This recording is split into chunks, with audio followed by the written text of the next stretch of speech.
remind councillors this meeting is being webcast. A reminder to those in attendance that we should refrain from making any defamatory statements. Acknowledgement of country.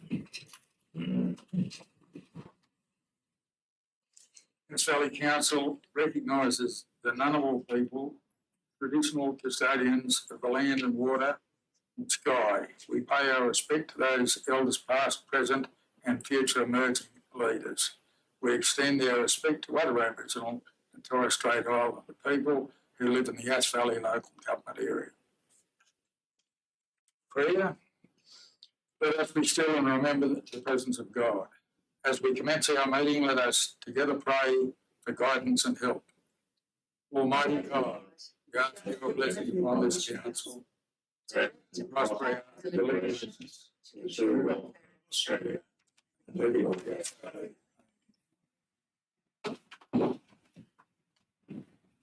We have no apologies. A couple of things I wanted to raise before we go on to the meeting proper. The first of which is in respect of the Yass Rotary Club. Last Tuesday evening, I was pleased to be able to attend the dinner celebrating the 70th anniversary of the Yass Rotary Club. Rotary has added enormous value to Yass and the wider Yass Valley community in those 70 years. The list of programs, projects, organisations, individuals that have been supported by Rotary in that time would be a mile long. Tuesday's dinner was a great celebration of a great community organisation. I just want to take this moment to thank our Rotarians, past and present, for all their hard work in supporting our community. The first Rotary meeting that I attended in 1998, Councillor Kim Turner was the club president. Welcome. Thanks very much for that, Kim. I should add, the chain of office that I am privileged to occasionally wear was donated by the Yass Rotary Club to the then Municipal Council in 1967. So I think we can acknowledge the work done by Rotary by giving them a round of applause, even though they're not here. The second thing that I wanted to note was Brian O'Connor. Brian passed away 2 days before Christmas last year. He served 13 years as a councillor. He was a great contributor and a very strong debater. He fought hard, most things that he believed in. When Brian was on his best, his voice echoed around this chamber and bounced off the walls like nothing else. When he banged the table, the business papers fairly flew off. He never struggled to make a point. Brian loved his home, loved his family, and he loved Yass. He was colourful and outspoken. Since I've been in the chair, he was often in contact. He saw so many things in that town, the other areas. He liked to bring them to mind.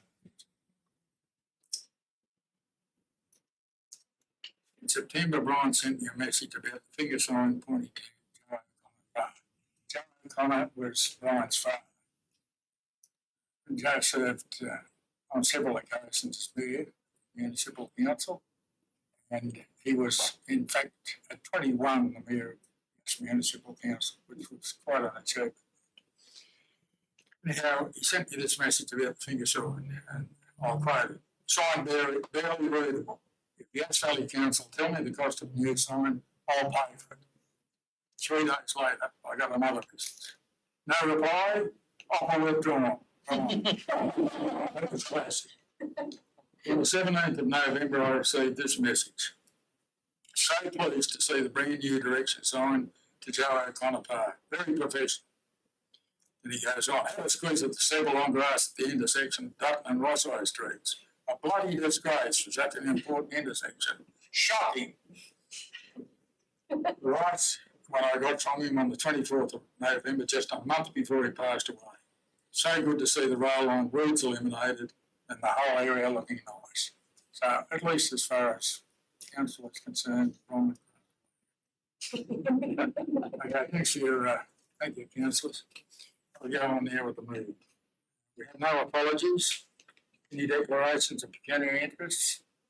Councillor Abbey, in respect of I'd like to declare a non-pecuniary, non-significant interest in item 6.16, the proposed rating of the Hartigan Centre in St Augustine's. Fairly long association of St Augustine's in the fact that being born in Yass, that's where I was christened, baptised, first Holy Communion, been a masquerade as an altar boy for a few years, and to this day I occasionally darken the doorway of St Augustine's on the Sabbath. With respect to this item for consideration, I'll be removing myself from the chamber and will take no part in it. Thanks very much, Councillor Abbey. Any other declarations? If not, confirmation of the minutes. This is the meeting held on the 20th of December 2023. Councillor Reid, Councillor Fox. Mr. Mayor, just before we go into that, we do have a late report in relation to the compulsory land acquisitions for road purposes. The solicitors have basically asked us to quote the relevant sections of the Act in our resolution so that we can affect the acquisition for these low-level crossings to be replaced. So I ask that be forwarded to the meeting as a late report. It will be considered at the end of the business. 30 seconds. Councillor Jones, Councillor Taylor.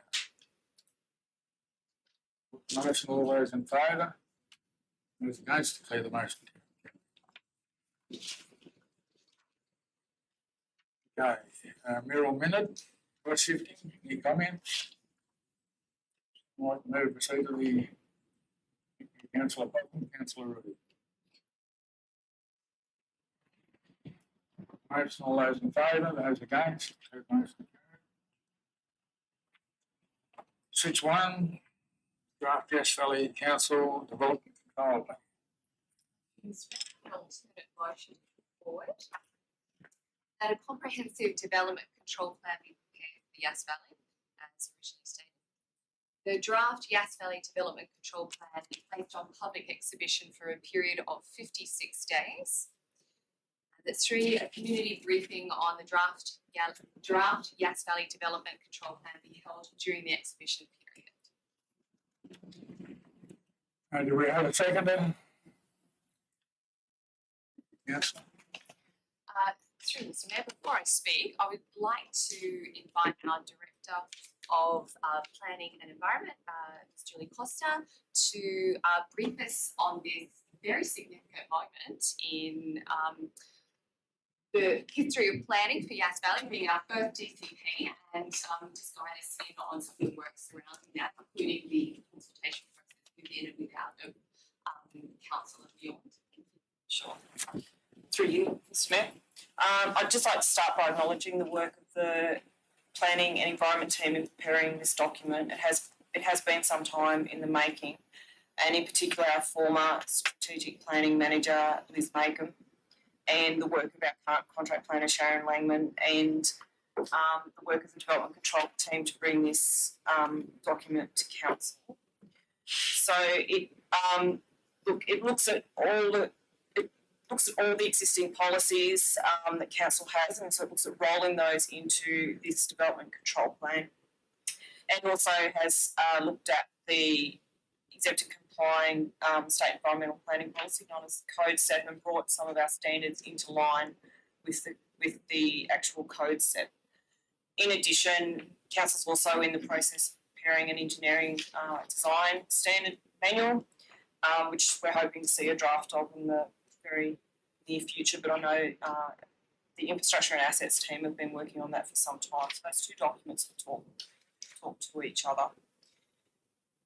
In terms of the exhibition period, it will follow a normal period. Normally it's 28 days exhibition period for a development control plan, and we're happy to have it out for 8 weeks, so 56 days, just on the basis that A, it's a very large document, and secondly, it is something, it's a bit of a change in terms of how the introduction of DCP and reliance on the policies. So it just gives the community enough time to digest this particular document and draft submissions as needed. In terms of the community briefing, after some discussions today with one of the councillors, we're happy to do a community briefing on the DCP, but we might leave that for some period into the exhibition period because I would like people to read the document first, have a think about it, and then we can do a briefing. And if need be, depending on the substance and the volume of submissions that we receive on the document, more than happy to run a briefing session for councillors to run them through that if we need to make significant changes. But as the Director of Planning, I have to say I've obviously read the document. I'm quite happy with the contents of it. Just to speak in favour of it, Mr. Mayor, I'd like to congratulate Ms. Costa and her team. This was done in-house, so it's quite a significant achievement for a rural council to achieve this, so congratulations. And as councillors, I think this is going to be a welcome document for us. It'll be our go-to guide when we want to know things like, well, what is the allowable shed height in fire abatement and beyond? I've trailed through 5 or 6 documents looking for that in the past. And I think also it'll give certainty in a way that is prescriptive where it needs to be, but allow for creative designs, which I think is necessary for a place as diverse as Yass Valley is. We've got both urban and rural res and right up to Wee Jasper where almost anything's possible. So I welcome this document. I look forward to getting some feedback on it. And I did have something else proposed, but the Director rightly said that might be more prudent to put when we go to actually adopt this document, is that we bring it back for some review at the 18 months mark to see how it's actually functioning as a living document out there. But we'll wait until we've got an adopted plan before I jump the gun on that. Thank you, Councillor Jones. Councillor Reid. More a question through the CEO to Director of Planning. Just the change of days from 56 to 42, does it present any issues for staff? Through you, Mr. Mando, look, I think it's going to attract a significant amount of submissions. So I think an 8-week submission period is okay. Thank you. Through you, Mr. Mayor, to the Director of Planning and Environment. Do you note any significant changes we've got a lot of documents there, and now we've got one document, but we don't have access to all of those documents, so we're not really sure what's changed in terms of, I noted that the rear setback now is being changed from 50 metres to 15 metres. So that seems a pretty significant change. So was there anything that was really significant that alerted you? Through you, Mr. Mayor. Look, reading through the document, obviously, like if you look at the policies that we have now and the information that's gone into the development control plan, I think we have gone further than we have in the policies. But in my view, like we are trying to in the DCP, particularly with the complying development standards in the code SEP, and the reason for that is that you can end up, particularly in say residential areas, you can end up with houses with differing setbacks because if you can rely on the code SEP, you can build under those rules and they don't necessarily align with what we do, what our requirements are. So there are changes there in the development control plans. What I would suggest to anyone that's reading it is that you look at the DCP and then you read the policies. They're not overly long documents to read the policies, so you'll get a pretty clear picture. And the other thing is that we are also probably trying to flesh out a little bit more some of the controls through in our local environmental plan. Councillor Cameron. Through you, Mr. Mayor, a question for the mover of the motion. Section 3, a community briefing. Do I get the impression that's one, or how do you envisage the community briefing? Like, how are stakeholders going to be involved? I could see that you could actually have a number of briefings for particular stakeholders or all stakeholders. I just want to, can you flesh it out a little bit more what you've got in mind there? Because I would have thought one community briefing may not be sufficient for such a magnificent document. Through you, Mr.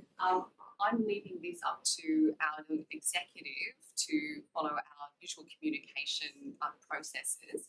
But also I note that we'll be going out at some point with the operational plan budget and might dovetail into some of the information that we're already, or information nights that we're already going to be planning.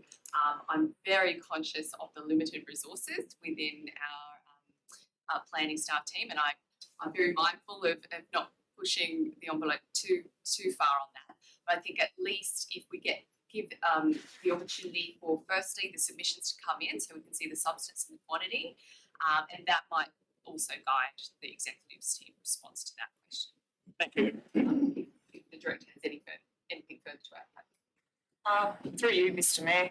Look, I think let's just see as the submissions start to come in what sort of issues are being raised with council. I think given that I'm aware that already there is talk about the DCP in the community, that there doesn't seem to be any issue around picking it up off the website and reading it. So I think that if people have got really particular concerns, that they should A, make a submission, and B, if necessary, they can request a meeting with the strategic planning team. We can talk to them about it.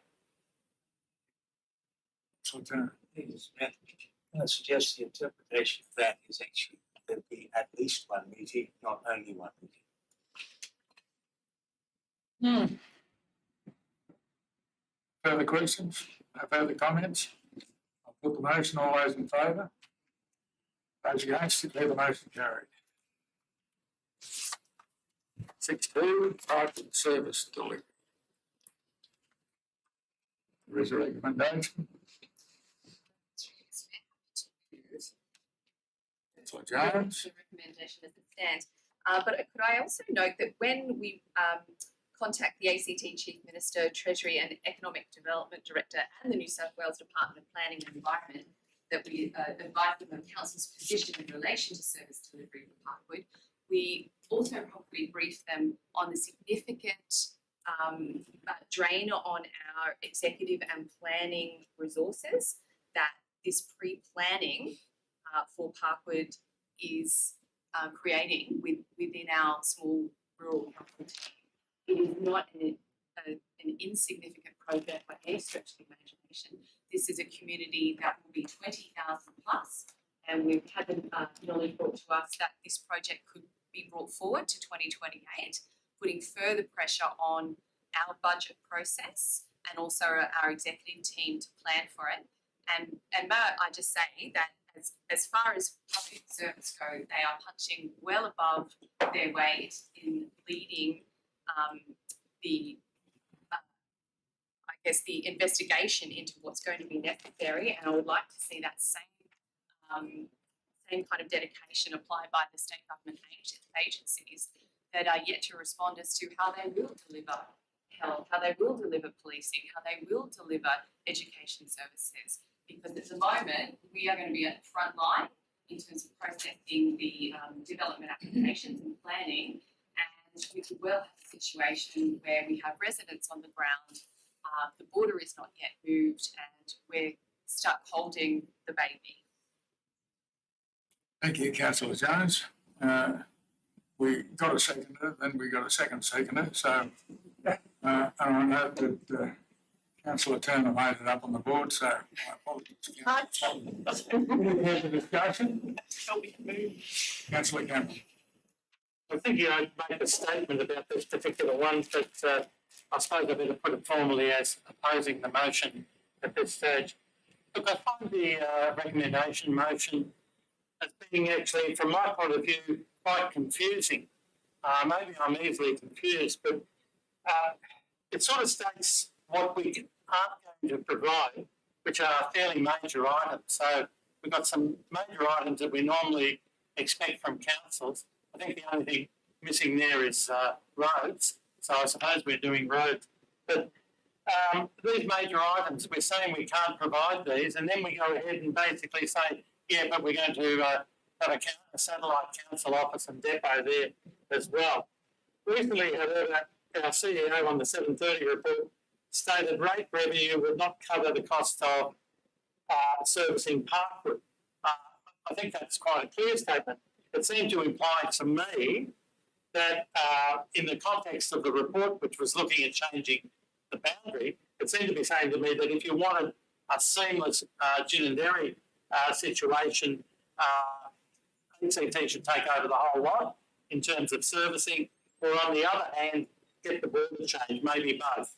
So what's confusing about it for me is I'm not clear, and I would imagine that Yass Valley Council representatives would also be unclear as to what our council position is on this particular development. Thank you. Thank you. And so, Councillor Cameron, there is a distinct resolution of this council that we support the Parkwood proposal on the condition that it doesn't penalise any of our other ratepayers, so that Parkwood could be dealt with on its own merit as its own rateable area.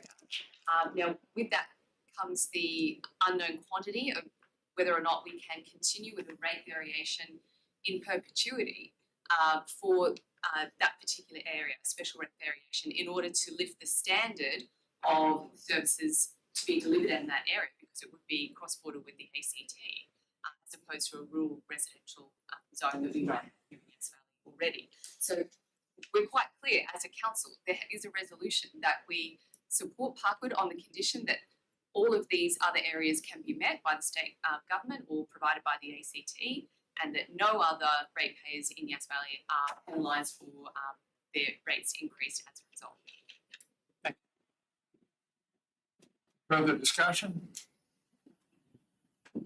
Not, I'll put the motion. All those in favour? Those against, declare the motion carried. Item 6.3, Lymewood Roads housing reform, proposed legislative changes. Recommendation. Councillor Abbey, seconded. Councillor Wu. Any discussion? Any questions? No comment? Put the motion, all those in favour? Those against, declare the motion carried. 6.4, the dwelling house deal occupancy, Wallaroo Road, Wallaroo. As the recommendation. Councillor Jones, Councillor Potter, thank you. Wish to speak to the motion? Certainly, I'm just happy to support this. As we can see, the policy already allows for the dual occupancy. And I want to point out that the proposed variation to the setback, as the council staff report indicates, it won't have any negative impact on the rural outlook of the area or the amenity of the occupants of the neighbouring dwellings. And there were no submissions received from either of the two closest neighbours. And the issue of the proximity to the watercourse, I think it's important to note that there's no work proposed in that area that will alter the flow of that natural watercourse, and the on-site sewage management system, disposal system is located further. So I'm more than happy with this application. Thank you, Councillor Jones. No further comments? Put the motion, all those in favour? Those against, declare the motion carried. 6.5, development applications. With the recommendation. Councillor Town, you have a seconder? Councillor Foster. Put the motion, there's no discussion. I'll put the motion, all those in favour, those against, declare the motion. 6.6, Joe O'Connor Park, opening upgrade. With the recommendation. Councillor Poppin. Councillor Town. Thank you. Discussion? Through you, Mr. Mayor, just a question. I think we were informed that I'm sort of interested in the contributions reserve and how that's broken up. I suppose the question I'm really sort of asking is, the document that I was looking at was 2018, nearly 6 years ago. it's got priorities there, and in the particular section that we're looking at, there's the Murray Bateman Wall, 2.5 million. So I suppose there's money available there. How do we go about updating that document? I suppose is my question, because it's 6 years old. The priorities have changed. It looks like to me as though there needs to be work within that particular document of updating it and working out what our priorities are. Some should be left, some should be being completed, like the toilets, but otherwise, how do we go about changing that document? Through you, Mr. Mayor. The schedule was actually updated maybe 18 months ago. It was a matter that went through council. I can't remember specifically the date, whether it was this council or the previous council, but it has fairly recently been updated. We can undertake a review of that, and I think really it has to be subject to a budget bid to a certain point, because one is the availability of staff and the time it takes to prepare the schedules that are in there. So really it's a budget bid. Be one for the 24-25 budget, and councillors can have a look at it. Oh, sorry. I did notice that the actual report in 2018 was a consultant's report, so you'd have to get somebody in, do you think? So through you, Mr. Mayor, I know it's a 2018 plan, but it's actually a 7-12 plan, which means it's based on a levy. It's not a 7.11 plan, which I think is what you're thinking about. Yeah. So in terms of the plan per se, it probably doesn't necessarily need any updating. I'll have to have a look, because it's a levy plan, and the levy is set, the percentage is set by the state government. But in terms of the schedule, we can have another look at it. It's just a matter of resourcing and whatever, and other projects that the strategic planning team have got on. Also, in addition, it's also heavily informed by infrastructure and assets. Any further questions? Any comments? Additional comments? If not, I'll put the motion. All those in favour? Those against? Declare the motion carried. 6.7, Victoria Park Skate Park, additional funding. There is a recommendation. I'll Mr. Mayor, suggest an alternative. It'll be quick. Councillor Jones. Thank you. I'm proposing an alternative. A total of $112,008 be allocated from the contributions reserve to fund the completion of the Yass Skate Park project and the installation of a watering station at the off-leash dog park. I must give a nod to Councillor Turner. And a report be presented to the March 2024 council meeting on the unspent portions of funding from the Stronger Country Communities Funding Round 5 from the Wee Jasper and Murray Bateman projects for additional projects that would be suitable for funding in these villages. Nod to Councillor Butler and also Councillor Cameron, who attended the Wee Jasper meeting too, and to Mike for bringing those to my attention as well. You have a second? The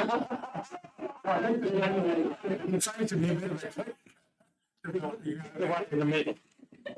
Councillor Addy, thank you. Fellow councillors,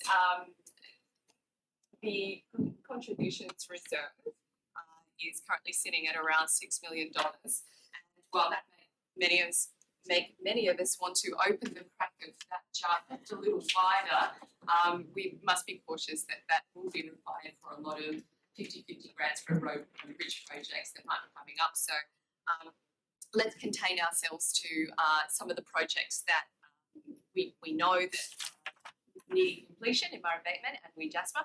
And I'll also stress that it's not that that money hasn't been spent on those projects, it's that they've been done under the expected budget. So congratulations that we have more money to share. That's wonderful. Thank you, Councillor Jones. Councillor Cameron. Question to the Director of Planning.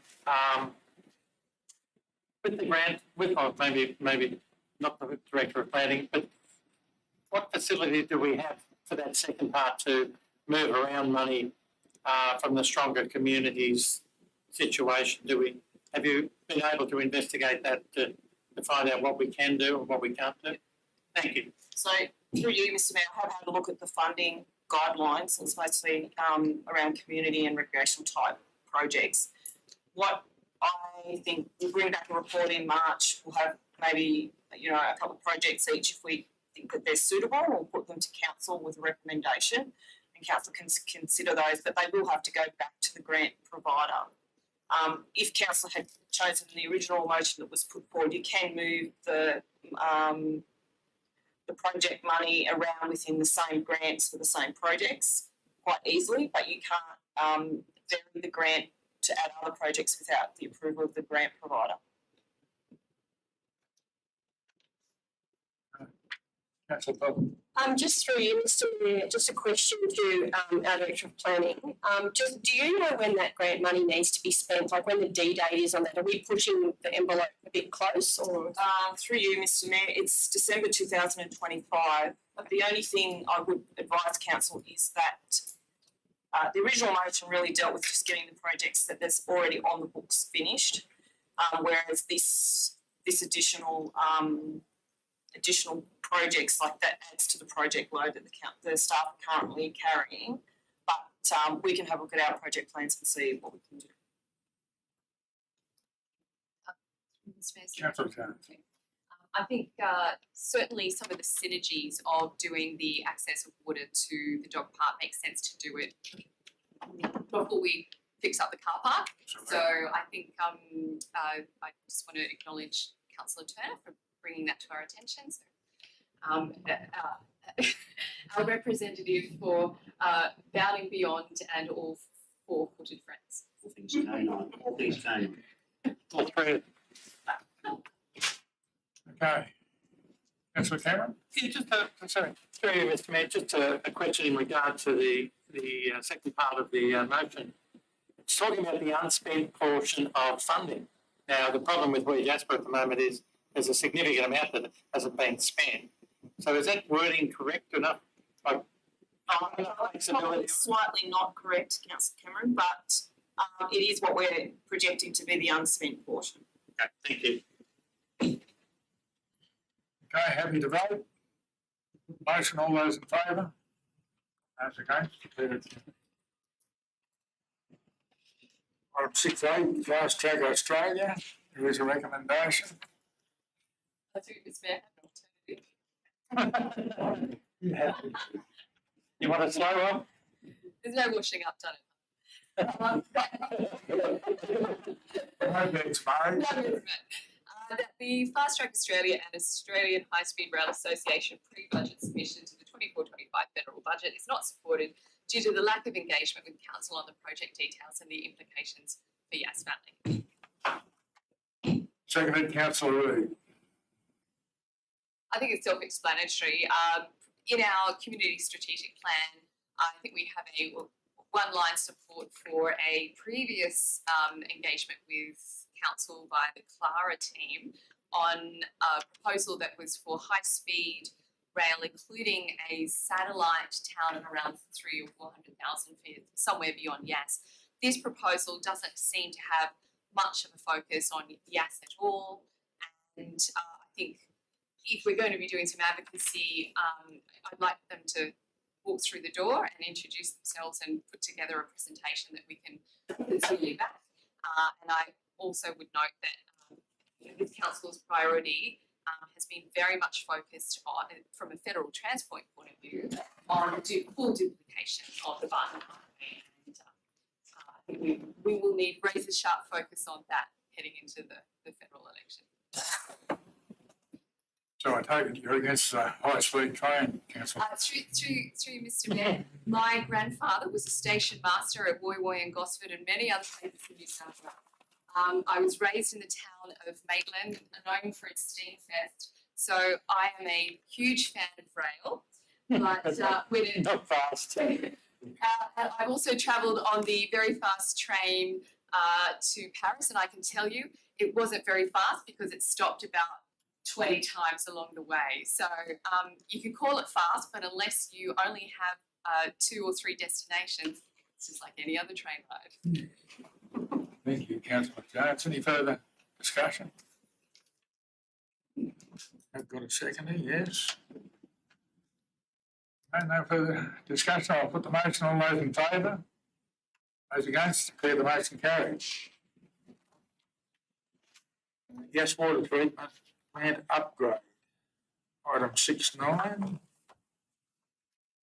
Through you, Mr Mayor, may I rise again to my feet for this one? That's what going.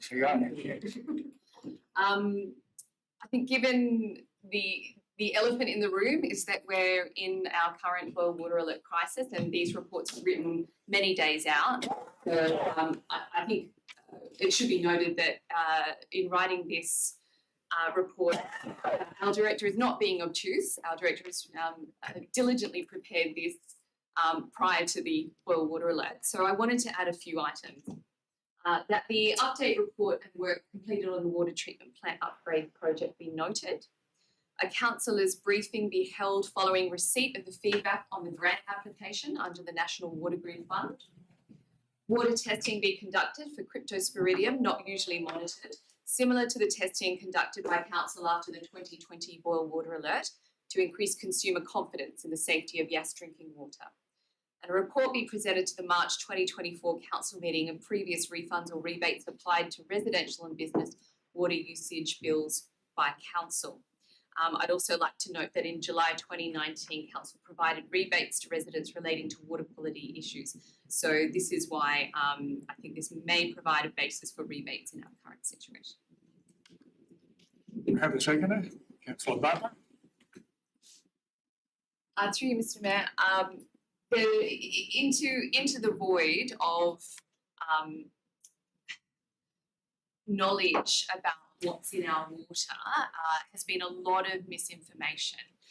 And while we as councillors have been briefed and have tried to get the message out that no pathogens have been detected, and this is a precautionary measure only due to the turbidity of the water that we've been through before, I think it's important that we do everything in our power to resume confidence in our water supply by undergoing this testing. And it may very well be that the boil water alert is lifted tomorrow or the next day. I understand we're waiting for New South Wales Health to give us that uplift to do so. But I think this is a step that we can do that's not very costly to help restore confidence in our water supply. I also know that councillors and community are desperately looking for more information on the application that we undertook for the National Water Grid Fund. So I might ask our executive to give us some feedback on that, because there's a lot of confusion as to whether it was the federal government rejecting us or whether we did not even make it through the state government priority process. Through you, Mr Mayor. There's been some suggestion that the federal government received no application from Yass Valley Council. That's quite true, because the federal government delegated effectively to the state government to run the process of identifying the projects in New South Wales that there were priority for funding under that program. We applied through the state government portal, if you like, for $18 million for the upgrade treatment plant.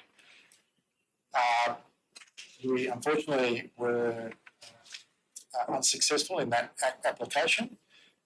We've taken up the opportunity to receive some feedback, which has now been scheduled for the 28th of this month.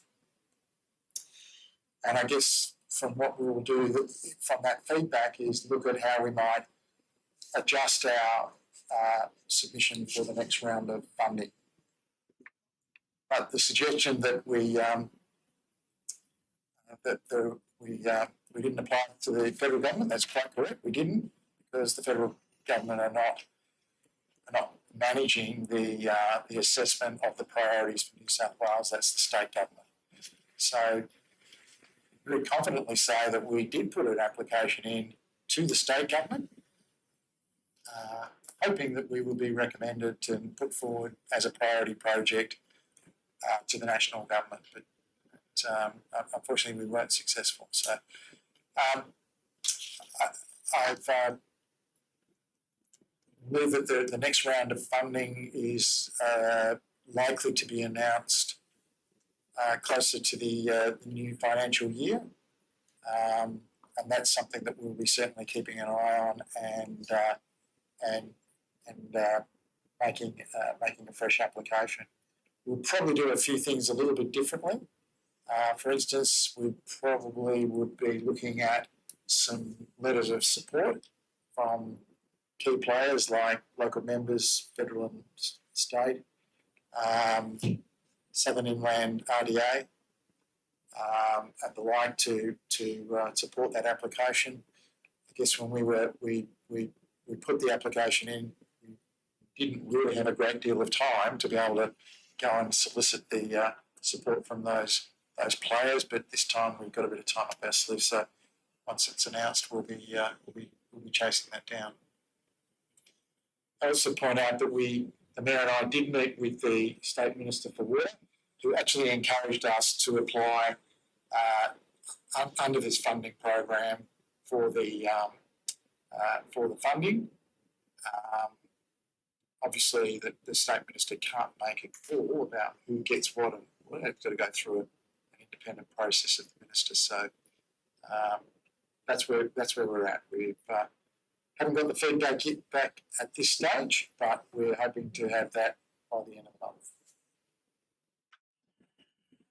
Thank you. Next question through you, Mr. Mayor. In terms of the impact that this has had on particularly local eateries and establishments that have to use the Yass water as as part of their economic process, whether it be making coffees or cleaning the beer tubes at the local pubs. Is there any precedent that you've spotted across other local government areas, currently with the Bullawura, because I know we're not alone, to compensate or assist with economic development rebates to keep these businesses from, I guess, there's a lot of there's not much profit in these businesses, and I think it's important that we look after them if they're undergoing some hardship. Is there any mechanism to assist them? Through Mr. Mayor, no, I was actually on the phone today to the General Manager at Hilltops. He was gloating the fact that the boil water alert out of there has been lifted. But he recognised the pain that we were going through because I think he's just been through it 3 months. The rebates weren't part of the solution over in that. I'm certainly not aware of other councils, but we do have a precedent from our last experience whereby we did make some refunds and rebates to a number of residents and ratepayers, businesses as part of that. So that gives us a framework to basically have a look at. I would be intending to bring that back to the council in March, just to remind us what we did last time and whether that should be a similar or the same approach that we've already done, set a precedent for from the last board meeting. And we've received a lot of community comment on why weren't SMS emergency messages sent out to our community. So could you just respond to that comment? Yeah, through you, Mr. Mayor. I would love to do that. I think that certainly water is a critical infrastructure, and if there is a crisis in the production of the water, I think people deserve a pushed SMS notice to advise them of the issue. The unfortunate thing is that the current legislation, state legislation, is restricted to basically bushfires and floods, and we don't. While we've raised the issue with them and said we think this would be a really good idea, the answer's been no at this particular point in time. as I said, I think that the pushed SMS notices are good because not only do they go to local residents, but anybody who's passing through the area gets that same message. And I don't know if any of you've been in an area where there's been a bushfire, but I've received an SMS message to say you're in a bushfire area, be cautious, be aware, all of those sorts of things. Take the necessary cover and the like. So I think there is a case for local government to be added to the list, particularly if we're a water authority. I'm sure that if Sydney Water had a similar crisis a number of years ago and they had the technology available at that stage, they would have been putting a push message out by the mobile phone network. So I think it's worth pursuing again with the minister and see if we can actually get the authority to be able to do that. Through you, Mr. Mayor, it's not in the motion, but as we have advocated for this before, I'll leave it with our executive to push again for that at the next available opportunity. Before I take a seat, I'd just like to stress, because I think there is some misinformation and we could be clearer in our communication, that that this National Water Grid Fund was not a direct knockback from the federal government itself. It was federal funds, but the process was not directly handled by the federal government. And I just want to exonerate a local member, Christy McBain, who was unaware that we were going for that grant and has been a strong supporter of addressing Yass Water. And I just wanted to note that because I think the nuance of federal money versus a federally handed grant has only come to light this week and it's today, and I think it's important that we note that this was not a direct knockback from the federal government. Thank you, Mr. Mayor. Through you, Mr. Mayor, I'd just like to speak on behalf of part of what Councillor Jones has put forward, and I'd like to thank you for speaking on behalf of the community and really putting to bed, I guess, some of the concerns that are out there in the public eye. For me personally, I want to speak as a business owner, and obviously I have a cafe myself, and I'd just like to say a huge thank you to the health inspectors who send out emails straight away to everybody who owns a hospitality business and is, serving food with just, some updates and suggestions and access to them. Please give us a call, if you need any support or information. And I want to say that for my business, it's not that much different. Like, yes, I've been buying a bit of extra water in, but we use sanitisers anyway. That's part of running a food premises. And all of our coffee machines and everything are already on the boil. So to me, there's not that much of an impact. And I do have the question that if we start handing out rebates, and I definitely feel for the residents who are greatly affected by this. I wonder whether if we start handing out rebates, who pays for that? We're all paying for it anyway. It comes out, doesn't it? So for me as a business, to me, I think everybody contributes to pitching in a bit. Some people are buying bottled water, some people are buying it. And to me, that's part of being a community. And at the moment, it's only a week. And if this was to go on long term, we might have a different conversation. But I just worry about the ongoing costs or how much this would cost. And I know for me as a business, as I said, I've probably spent $50 for a week in buying some extra bottled water to make that available for people coming in. But yeah, I just wanted to add that. Thank you, Councillor Hoff. Further discussion, Councillor Bell. Just a question to our Director for Infrastructure and Assets. The testing of the cryptosporidium, are you aware of any other councils doing that? Is that a simple, cost-effective thing for our council, easy to implement? Through Mr. Mayor, no, it's not something that's required by the guidelines. It is something we can definitely test for. It does generally take 2 or 3 weeks to get the results back though, so it's not a quick turn. We do test for E. coli weekly as part of the guidelines that we need to do as part of the water treatment plant. But yeah, it will take a little bit of time to get those results back. Councillor Pope. Through you, Mr. Mayor, can I just confirm that there has been no pathogens found so far in the water, just in case anybody is concerned about those things? They have been testing for pathogens and they haven't found any. So, Yes, that is correct. Yeah, no pathogens have been detected. to Mr. Mayor, we just confirm that also stands for all as well. Through Mr Mayor, yes, absolutely, yes, that's correct. Okay, everyone happy? I'll put the motion, all those in favour? Those against, declare the motion carried. Russell Road closure. Nottingham Road near Swinging Bridge Reserve. Up again, thank you. Councillor,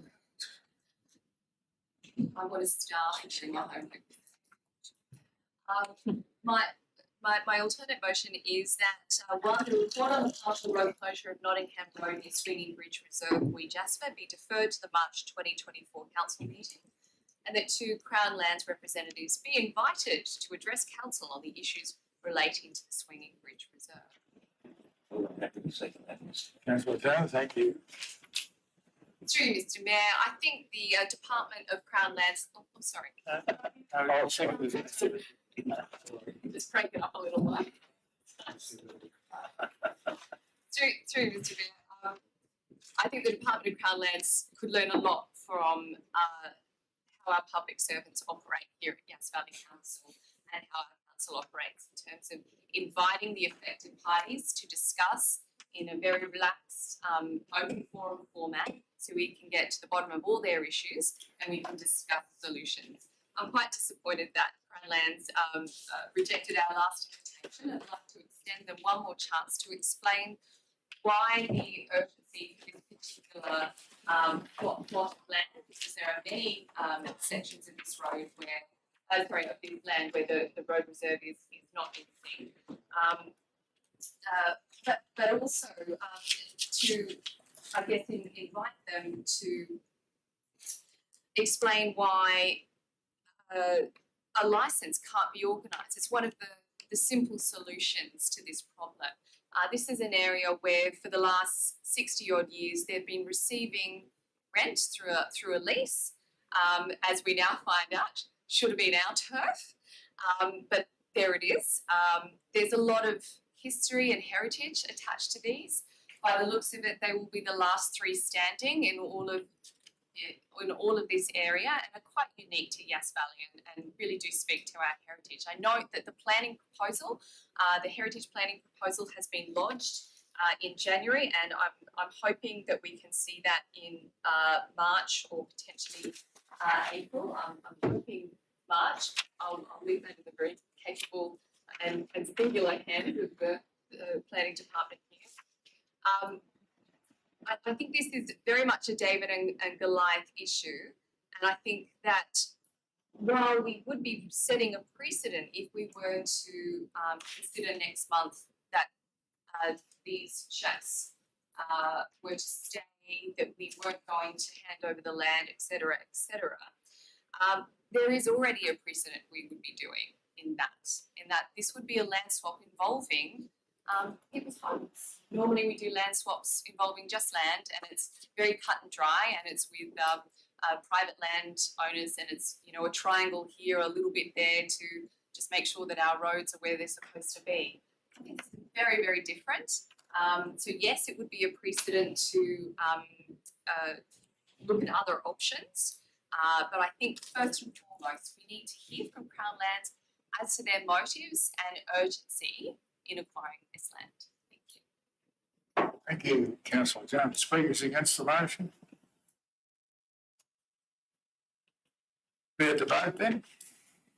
I'll put the motion. All those in favour? Those against? Declare the motion carried.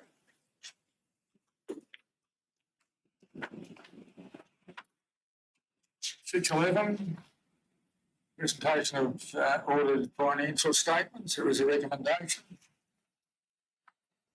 Councillor Abbey. Councillor Reid. Any questions? Councillor Abbey. Through you, Mr. Mayor, to the Director of Corporate and Community. I notice when it comes to the statement of financial position, 2 columns of figures there, FY 23 and financial year 22. The total current liabilities I note has dropped in the last financial year from the previous financial year, which is a good thing. But could you just explain some of the reasons for that drop? Through you, Mr Mayor, the current liabilities include funds for grants or projects that we have in our system, but they're not used yet, so they're a liability. Further questions? Through you, Mr Chair. Yeah. So it looks like same old from where I'm looking at in terms of, yes, we're not meeting our operational ratios, but I can't remember a time when we did. And here we are, still ticking along. So I wanted to check in with the Director of Finance, Ms. Dufresne, regarding the dropping down of the Crago Mill loan. So obviously that's not included in this set. So I just wanted to check in with you to find out what do you anticipate might change in our next data set, and is there anything that you would like as councillors us to keep on top of? Through you, Mr Mayor, I think the best answer to that is that perhaps when we present the Q2 budget review next week, that will probably answer a lot of your questions, because we have done a thorough line-by-line review of our accounts, and we'll have more answers at that point in time. Further questions? I'll put the motion. All those in favour? Those against? Declare the motion carried.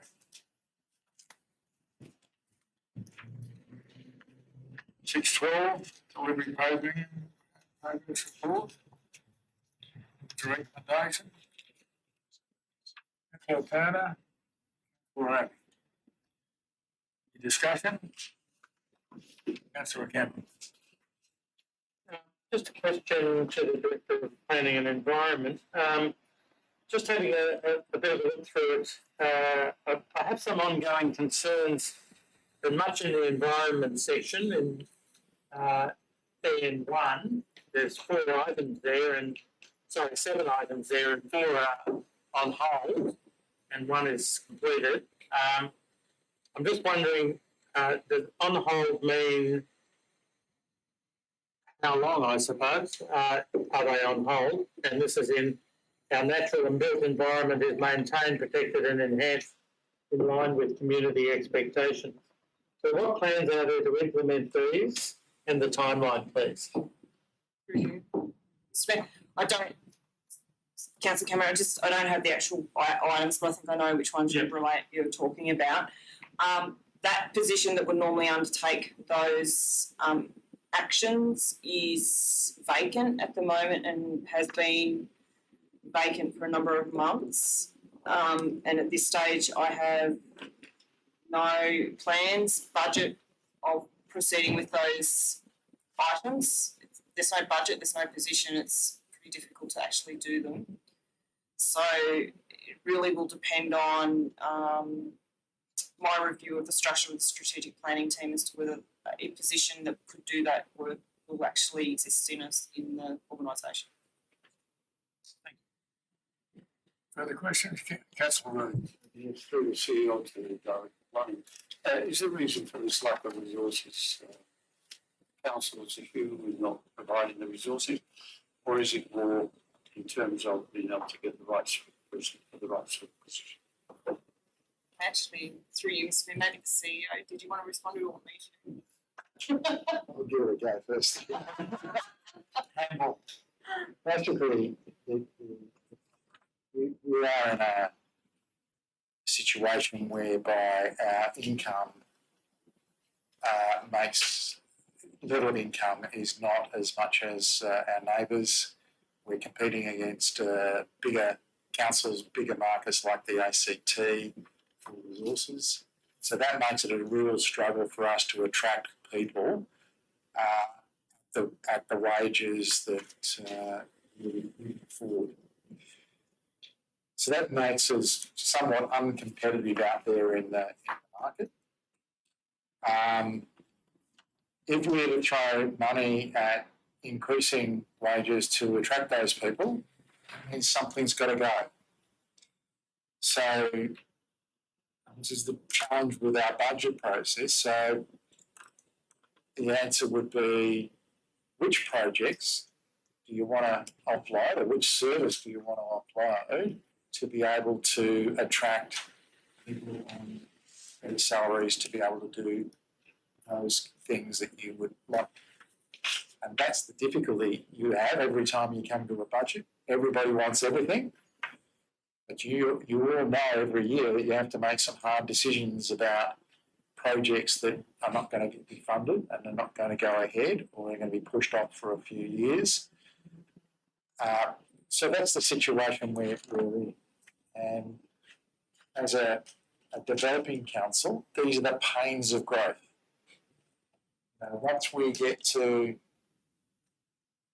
50,000 people, things might be a bit easier, because we'll have a lot stronger grade base if we get there.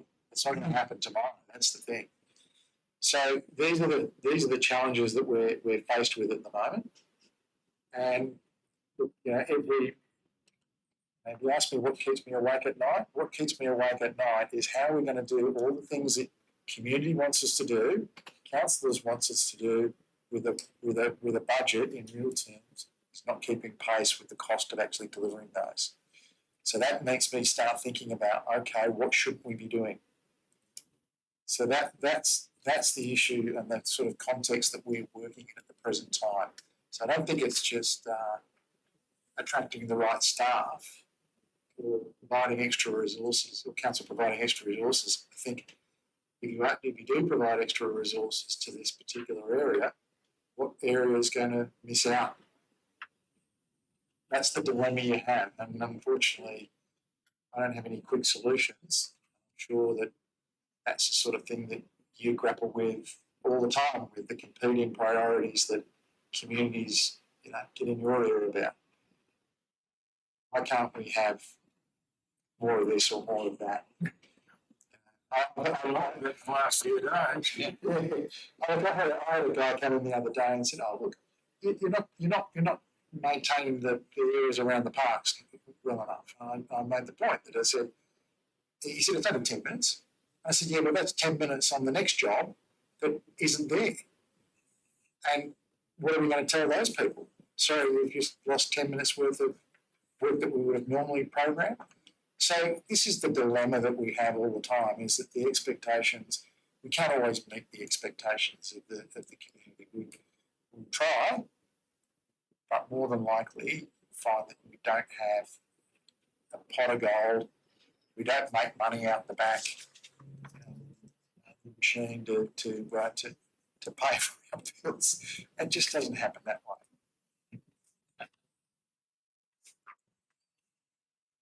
Okay, no further comments? Councillor Kemp. Yeah, look, I'll like to oppose the motion that has been noted. It's good to see that it's arrived and we're getting some information on what's happening, and it's an important document. It's been mentioned when we've gone around and talked about the community strategic plan, that the more detailed information will come in this particular document. So I am pleased to see it. I understand the explanation that's given, but the bottom line is, what are our priorities? That's the crucial question. And as a member of the Greens and a Greens councillor, I would like to say that environment is high in my priorities, and I think it's high in a lot of priorities of the community. If you go around talking to people, I know water's a big issue at the moment. Is that because the environment is not satisfactory in terms of the catchment? There's a number of issues there. I'd just like to say that environment must be a much more major priority as we start setting out the CSP.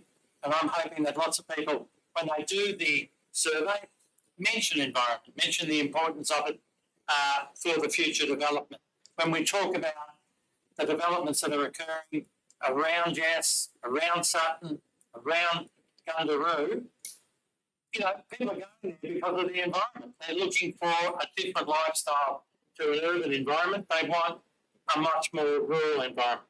I think we have to give this particular area much more attention, and it is a matter of priorities, but that needs to be one that I think we should take much more seriously. Thank you. Thank you, councillor Cameron. No further discussion? I'll put the motion, all those in favour? Those against? Councillor Cameron.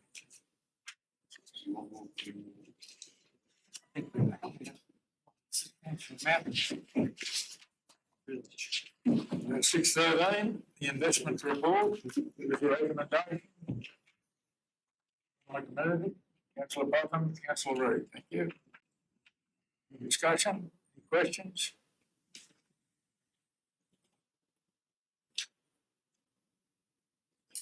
If not, I'll put the motion, all those in favour? Those against, declare the motion carried. 614, investment report, January 2024, with recommendation. Councillor Popham, councillor Reid. Any discussion? Any questions? I'll put the motion, all those in favour? Those against, declare the motion.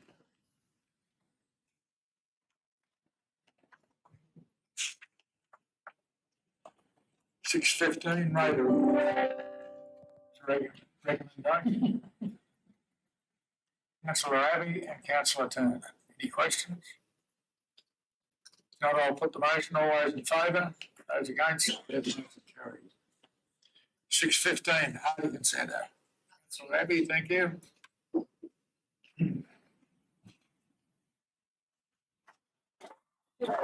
Councillor Jones.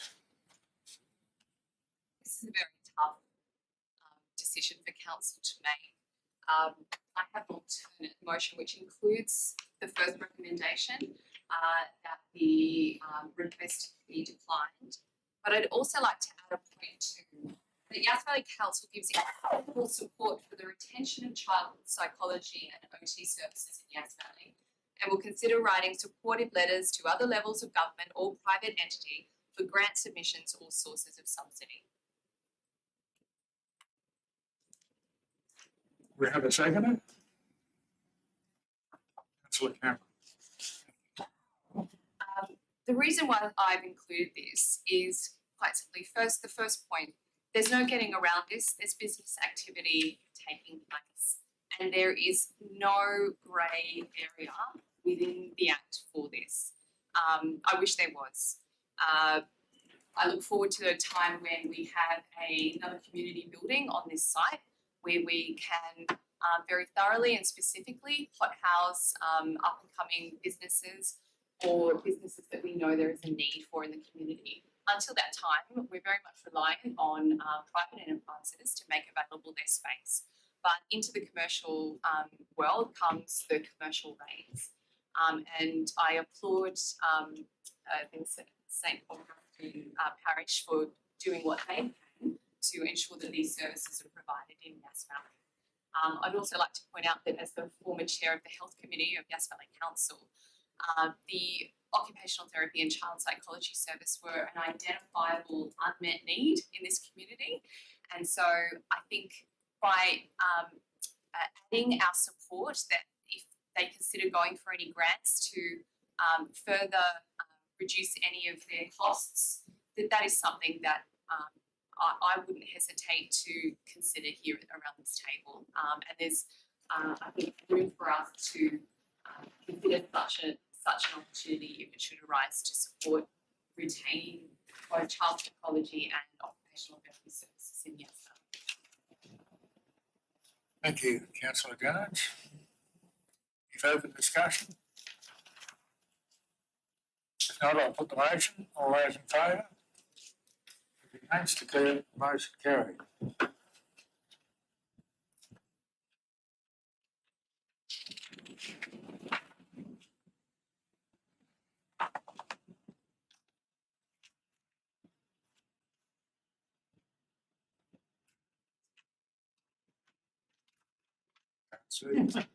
Sun's in my eyes.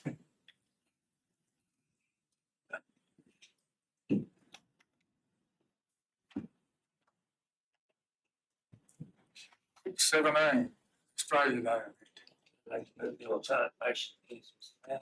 Second. Right.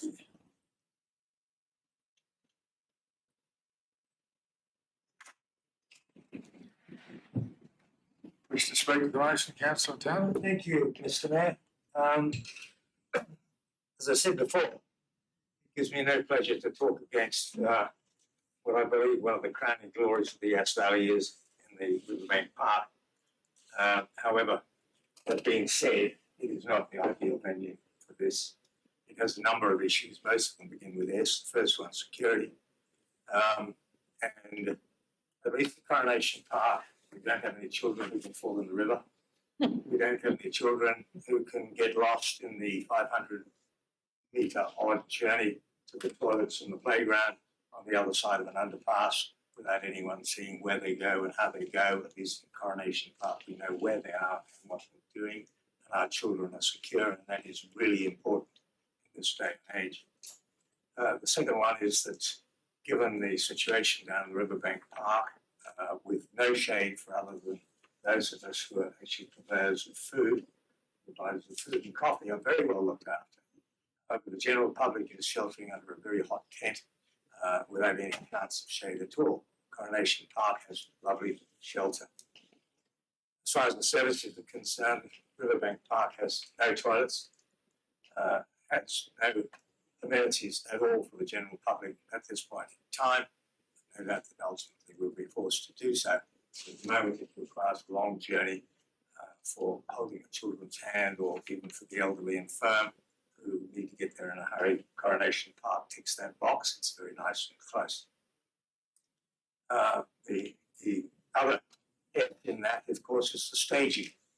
It was brought to highlight from the beautiful young lady who was our ambassador this year, who was of short stature. The first 3 rows of the tent could see what was going on, but nobody else in the whole of the room had any chance at all of seeing who was on the stage and who was doing what. The Coronation Park is an elevated area. It's under the shelter of the Vic. It's protected from the weather. It's protected from the sun. And the important people at the ceremony, being the presenters and those who are being presented with the awards, are afforded a chance to be seen by the general public at a high level. I believe it's a no-brainer. The servicing, the chairs, tables, etc., are already at Coronation Park. You load off the trucks and take that to Riverbank Park. The stone that commemorates all of the previous recipients is in Coronation Park. As far as I'm concerned, it's a no-brainer. Thank you, councillor Tanner. Councillor Puffin. Through you, Mr. Mayor, I'd like to speak in support of Councillor Turner's recommendation. I would just like to ask, is it possible to add something? I think what's happened in the past, a lot of community feedback has come back that while the presentations are taking place, there's a bunch of kids on the play equipment and it's the noise and stuff of that. So is it possible to have that closed down for a short period of time? Like, it's great that it's there for before and after, but there's been a lot of feedback that that's the noise coming from that area while people are being presented awards and there's a bunch of kids screaming and carrying on the thing. Is that a possibility to add that as part of recommendations? Just a thought. Do you recall that? Mr. Mayor, more than happy to do so. When Rotary was in the habit of putting a jumping castle there before the jumping castle blew away and it became a dangerous pastime. Not our jumping castle blowing away, their jumping castle blowing away and insurance going through the roof. We merely deflated the jumping castle and said no more jumping. It should be a relatively simple part to ask parents very politely. It is, after all, parental responsibility, not council's responsibility.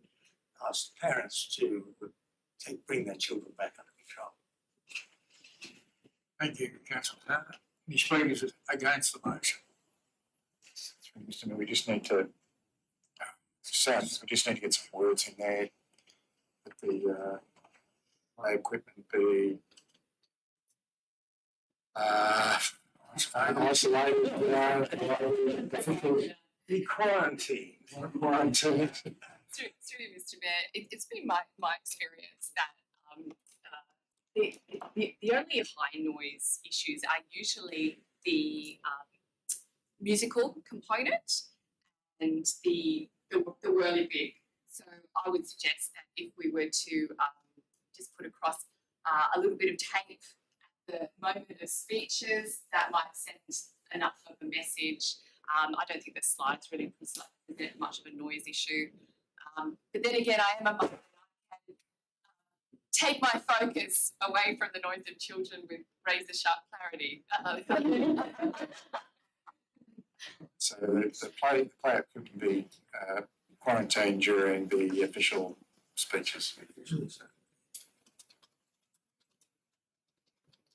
Maybe rather than quarantine, maybe it's access limited to, otherwise people are going to think, well, I'm thinking ET with lots of white stuff that might not. I think we're used to being quarantined now. Yeah, we've had a long experience. Speakers against the motion. I'd like to maybe get rid of the B, so play equipment access be limited. So just swap those words around. Councillor Cameron. I'm not opposed to the motion, but the thing that strikes me about the motion to some extent, we continue to celebrate Australia Day. And obviously, a lot of people want to continue doing that. But we do have a council election coming up in September. Means the first meeting of that council will be October, and they're locked into this particular position, which they may be in favour of, they may not be, I don't know. I was just thinking in my own mind whether, as we're doing consultation with the budget at some stage, that maybe a question that could be asked as an aside is, how do people see Australia Day? Like, I'm not sort of wanting a formal consultation, but just to try and get some feedback, because I think with a growing community, a lot of younger people, you know, maybe things are changing. That's all. Councillor Cameron. There is classic debate, Mr. I draw the honourable Green members' attention to the fact that the CEO of Woolworths has recently resigned, and he got the message from the general public. Right, you should too. Thank you. Maybe a different message than what you expect. Yes. Okay, happy to vote now. I'll put the motion. All those in favour? Those against? Declare the motion carried unanimously.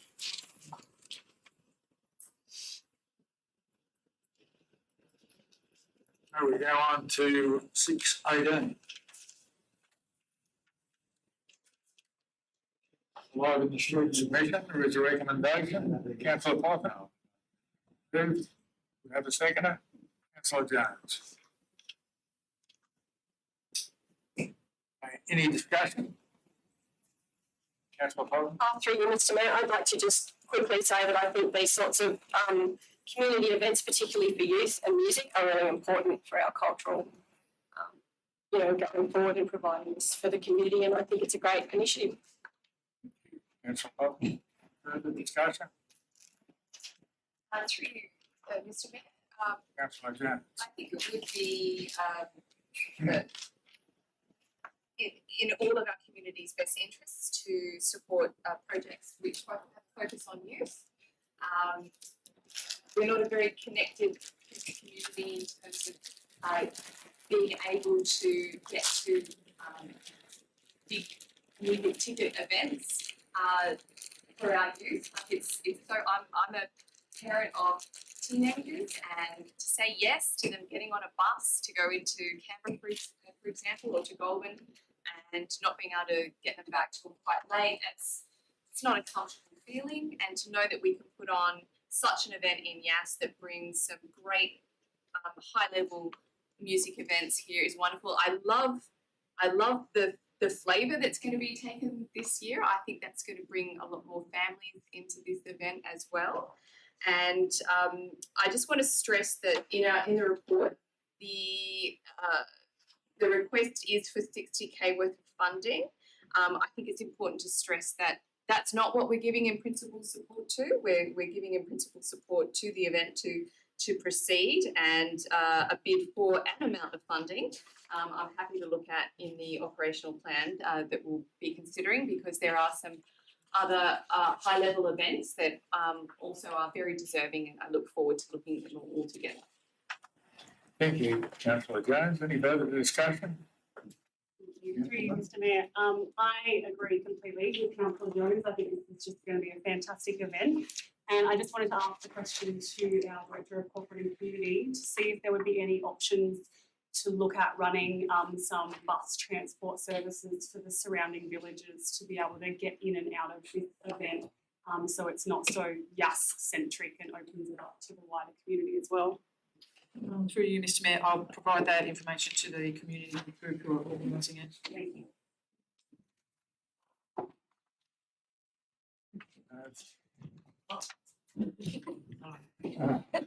Yes. Well done. Okay, no further discussion. I'll put the motion, all those in favour? Those against, declare the motion carried. 619, Community Christmas Parade.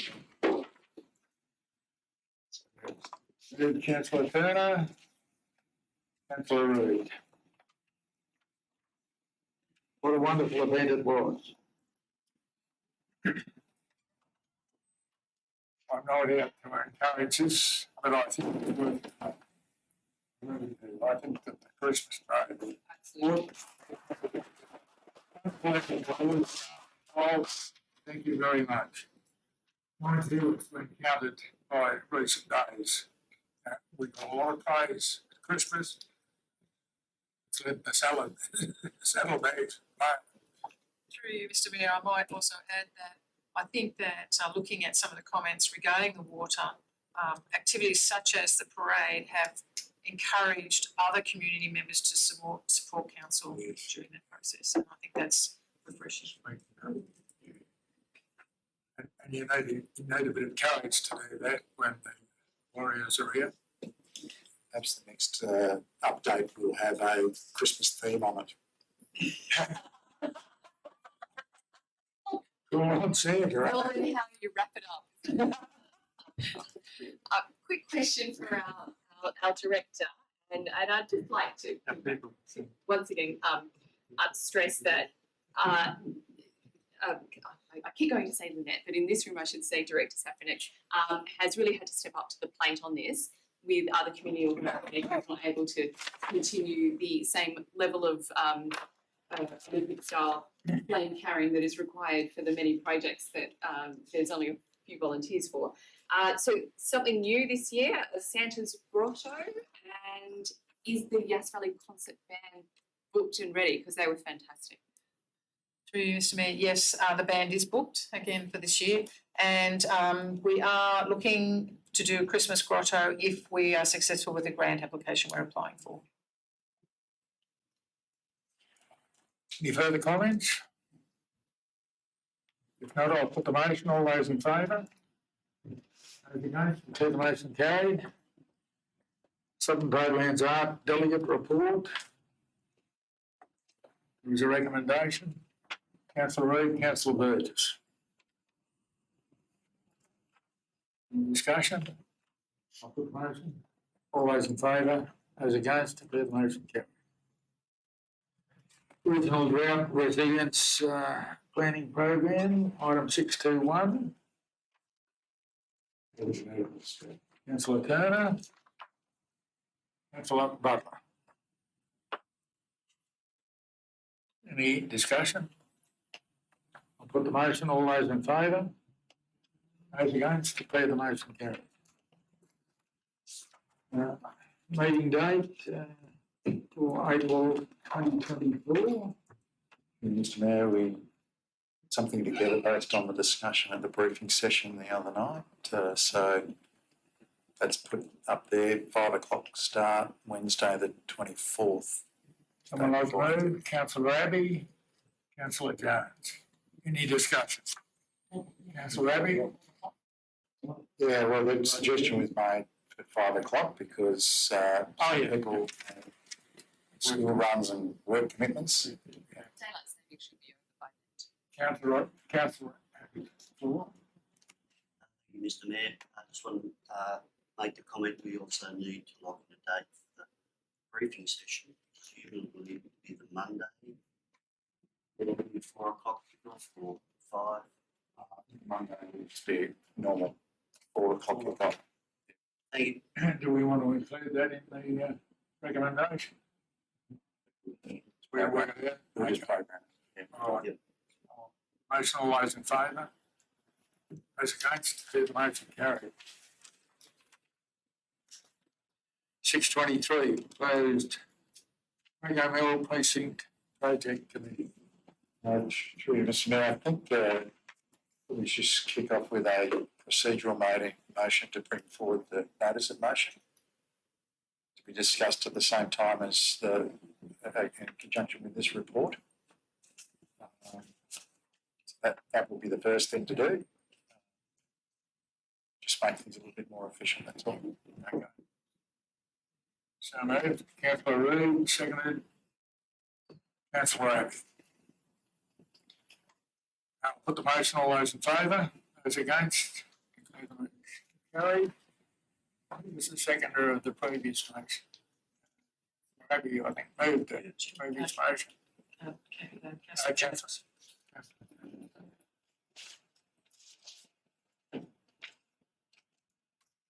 Okay. Do you Councillor want another Jones. procedural motion to have a committee of the whole so we can actually discuss the two motions together in a more informal discussion? Otherwise, we'll have to deal with one and then ignore the other. So happy to put it into a committee of the whole for 5 minutes. So where's the council? Yeah. Happy? Okay. Okay, we're in committee of the whole. Where do we go from? Who's going to lead up? Sorry. Councillor Botham? Through you, Mr Mayor. To get up to. No. I think in looking at both the alternatives that we have, my feelings are that we should go with the first one, which means that the council is the committee that oversees, mainly because of the confidential matters that will come up if there's changes to things along the way. I think because some of that stuff is in confidential, I think that would get, I'm not sure how that works if we had members of the public as part of that. And I think the other thing is there's none of us here who've been voted in by the community. They just and think we're half sensible humans to be in these seats anyway, I assume. So for me, using the council would also mean maybe we can butt these up with meetings, maybe we do them before or after. And I know a lot of us already attend a lot of other committee meetings, so I think that is a sensible way forward. And I think all of us are fairly up to speed with what's happening with the Crago Mill. And so to me, that just makes the most amount of sense than starting a whole other committee. Thank you, Councillor Abbott.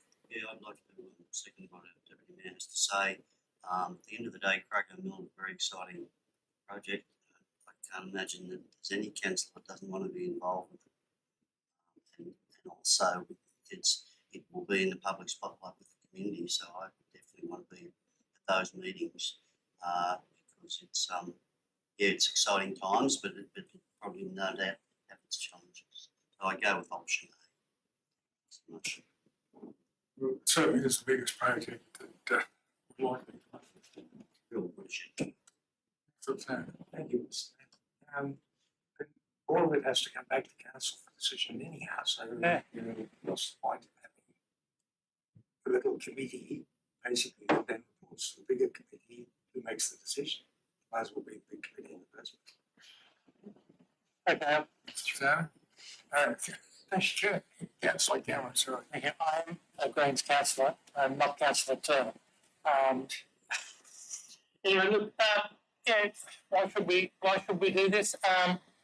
If you've got a steering committee, and I think Councillor Jones talked about being on the steering committee for the dog park, it means that you've got a small number of people, and we're talking about 4 or so, 3 or 4, who are going to basically do the basic work for the council.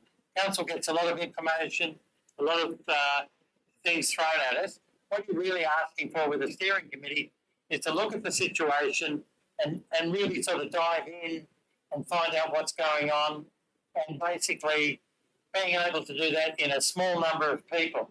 Small number of people means you can expedite meetings very quickly.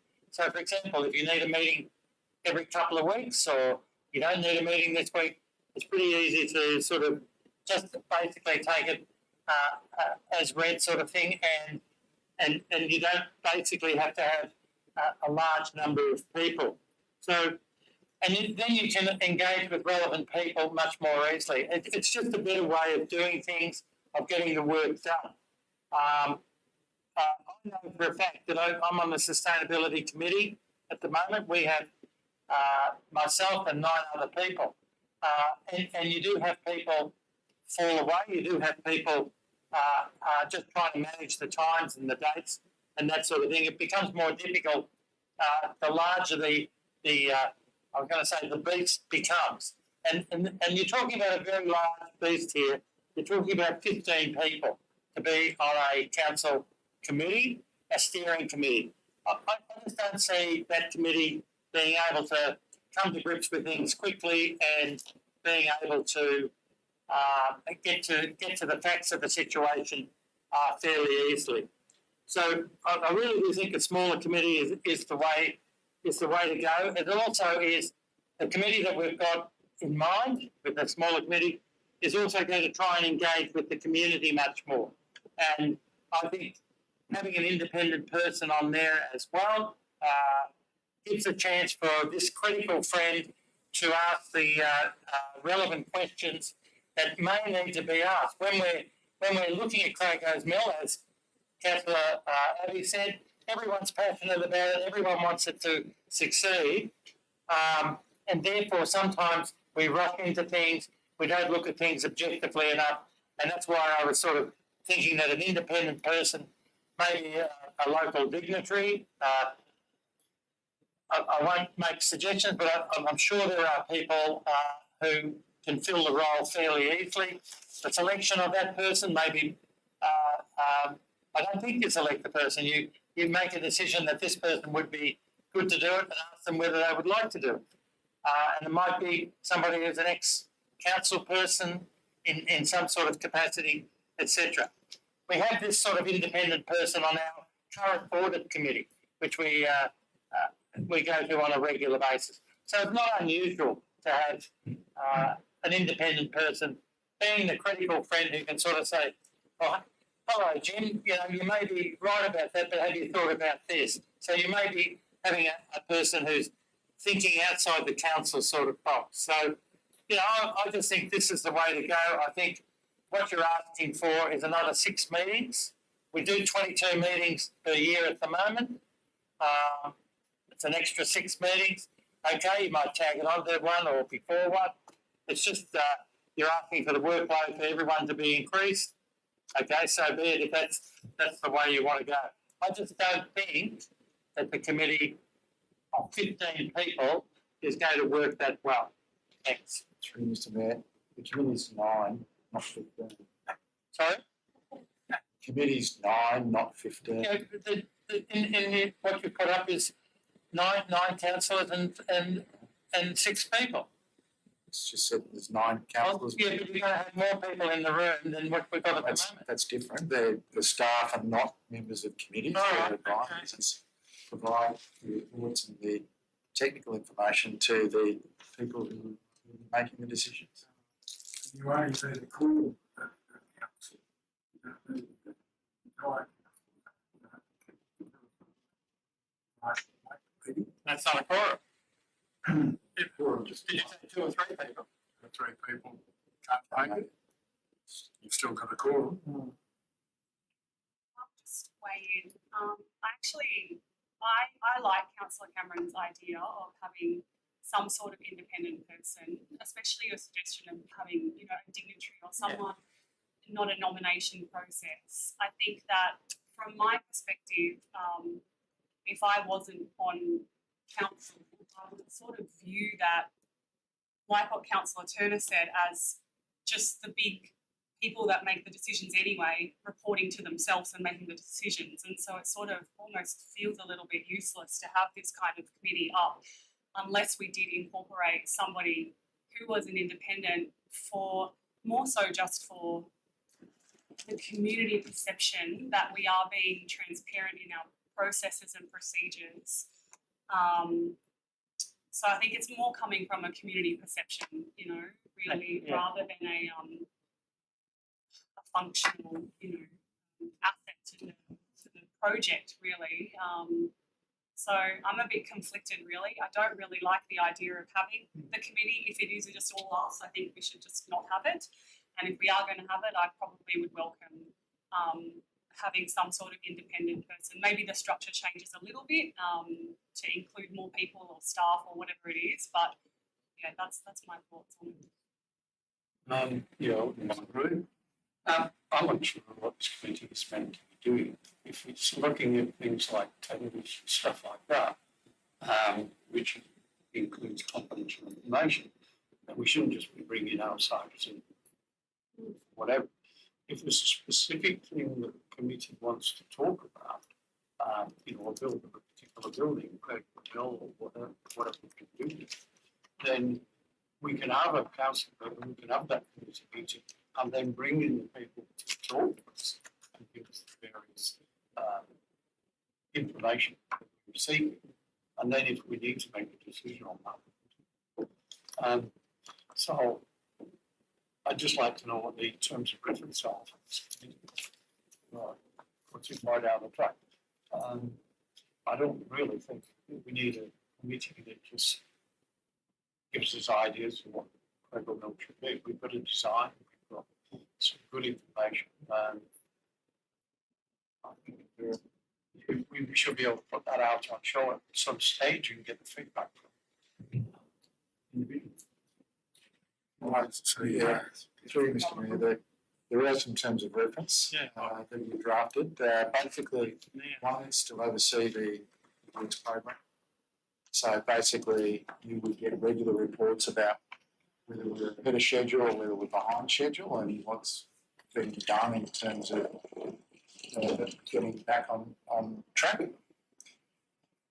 The other part of it is if there's a report that comes to say there's actually, like we've just done the contamination, guess what? It's actually more than what we anticipated, and there's a cost associated with that. Well, that's contract variation. So normally, contract variations, tender variations would not be done with members of the public. Tenders, all the tenders are always done by council within a closed session. The decision that you make becomes public, and that's the public accountability that you want. But the debate remains within the chamber on those particular issues. The next objective was basically around providing an opportunity for people to raise, or councillors to raise issues about, we'd like some of the things that have been in the there. Okay, can we have a briefing on what are the sustainability measures in the buildings since the modifications have been negotiated? So that report can come to that group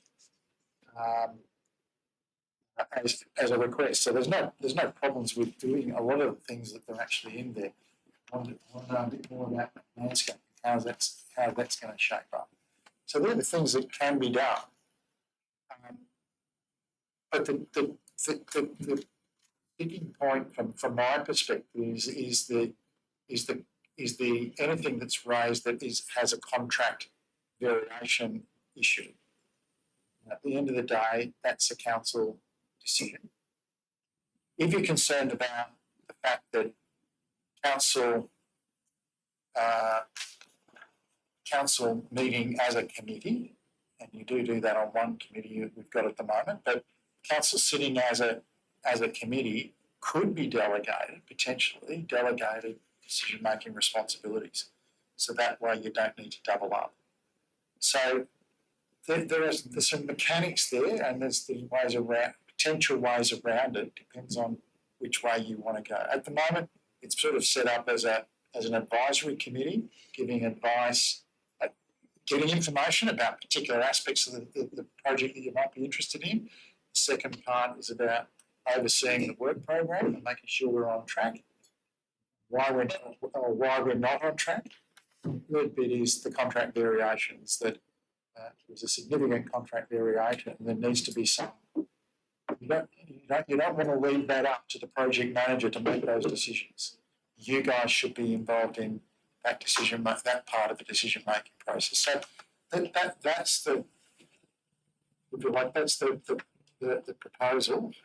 And as I said, I think the difficulty would be if you start talking about the contract and variations. Really, that does cause a problem if you have a member of the public in that forum. It makes it very difficult. Can I just on that one though, in the terms and references, and I'll be completely honest, I have not read the Local Government Act 1993 for like cover to cover. But is that actually like is that covered in that? You know, like in terms of confidentiality, would someone, you know, an independent member be actually bound by some sort of legislation to remain confidential?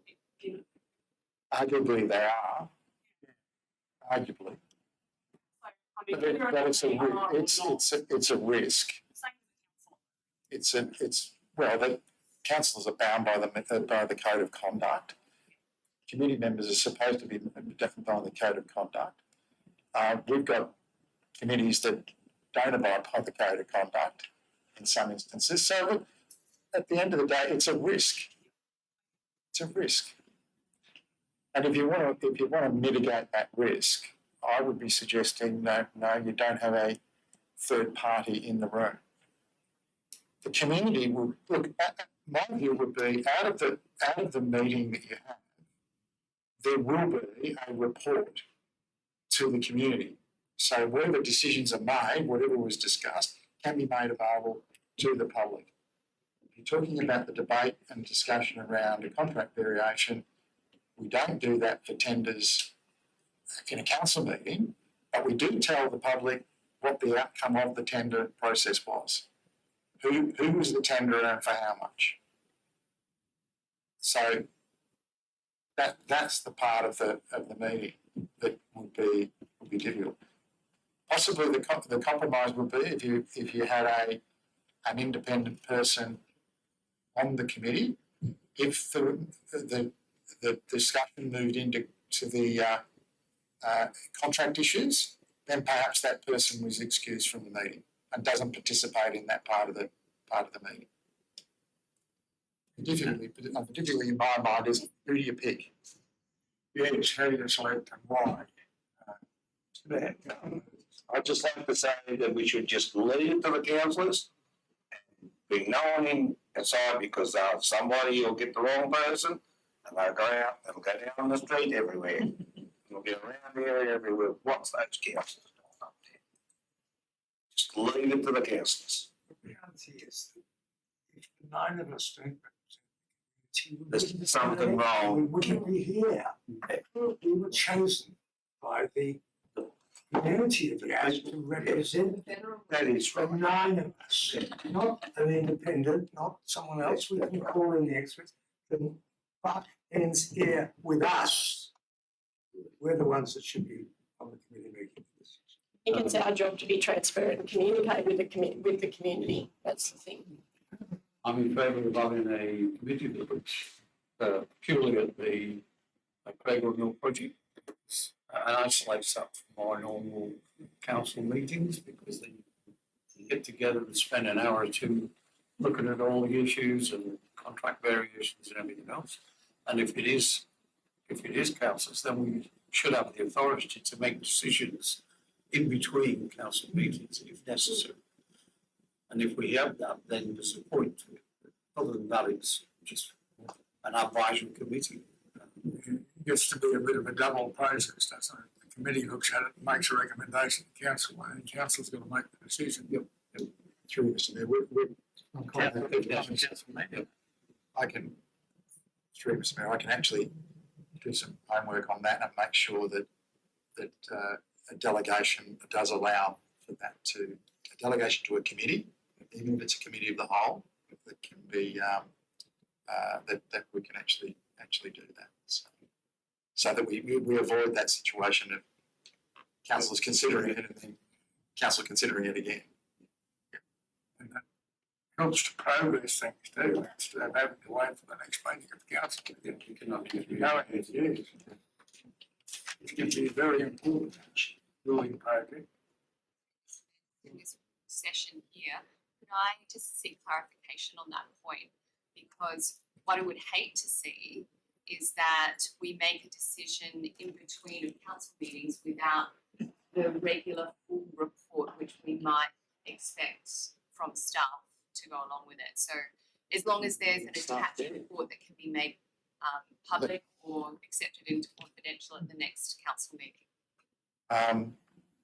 Well, first of all, in the contract variation, expect to have a report that to be considered to if it goes to a committee.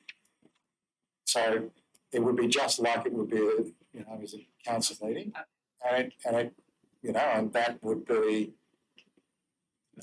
same as a council meeting. You would go into confidential to deal with that issue, but if you've got the power to make the decision, then I think that you just do it like a council meeting. But again, we'll be, like all committees, we issue an agenda with the items that are going to be discussed, and then we issue the results of a meeting where decisions are made, and we actually make them publicly available. The debate is not.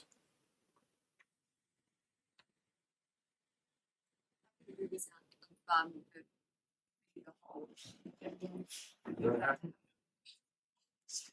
Okay, moved and seconded. Yeah. All those in favour, those against, zero carries. Back into council. Open session.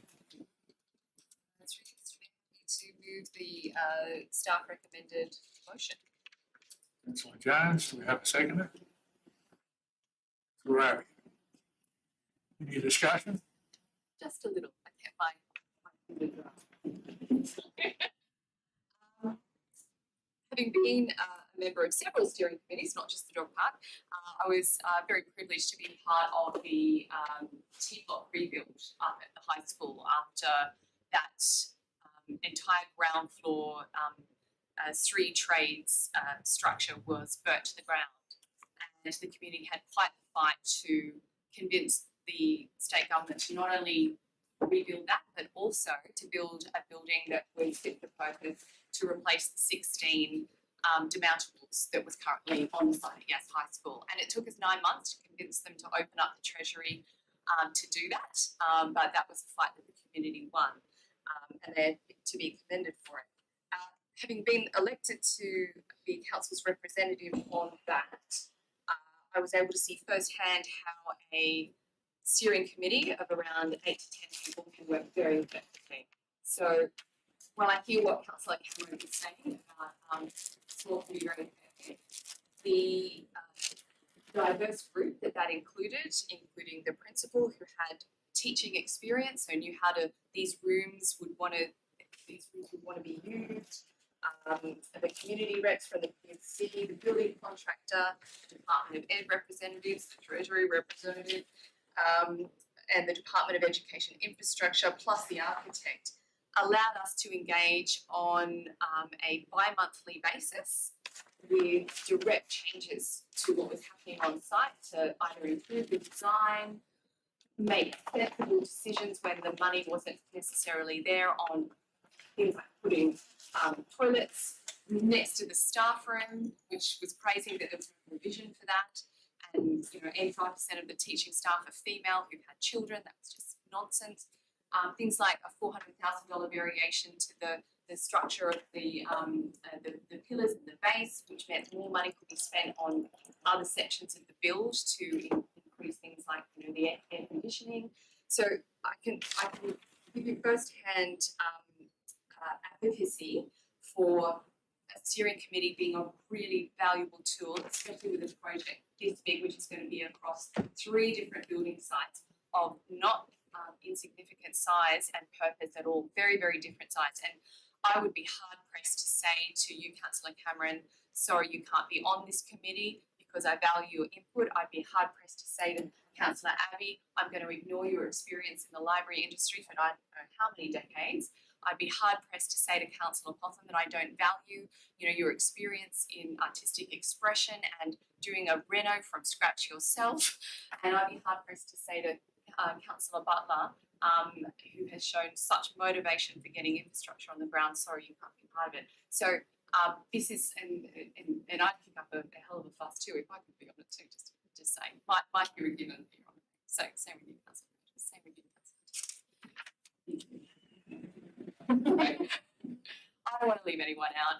And we're all in this for the right reasons. We won't always be available. That is the nature of life. We have businesses, we have families, so having all 9 available is great. I'm more concerned that we have the key representatives from the actual construction and build, and those that might want to consider variations and a new way of doing it, being in a space where they can raise this and know that we're amenable to things that might save us money, that might provide a better design now that they're on the site here and have a better feel for the build as it continues. So I'm keen to see their dynamic with us or with us. And I might just ask the group structure how he sees that playing out as part of these bi-monthly meetings. Through you, Mr. Mayor, we've got engaged a project consultant to APP Group on managing and overseeing the construction of the project for us. So we would invite them to come along to help us give the presentation on bi-monthly progress on exactly where the project's up to. Any variations, as we've mentioned, that will come through the process, there's always going to be variations, unfortunately, depending on what we find when we're actually on site and how big or how small they're going to be. So, but we'll definitely be able to make it work. It'll be a good step in the process for us to make sure that we're getting that information out to the public and that everybody's as aware as we are, and anybody who wants to be kept up to date can be. All good? Motion then? All those in favour? Those against? Councillor Cameron, Councillor Butler. Thank you, councillors.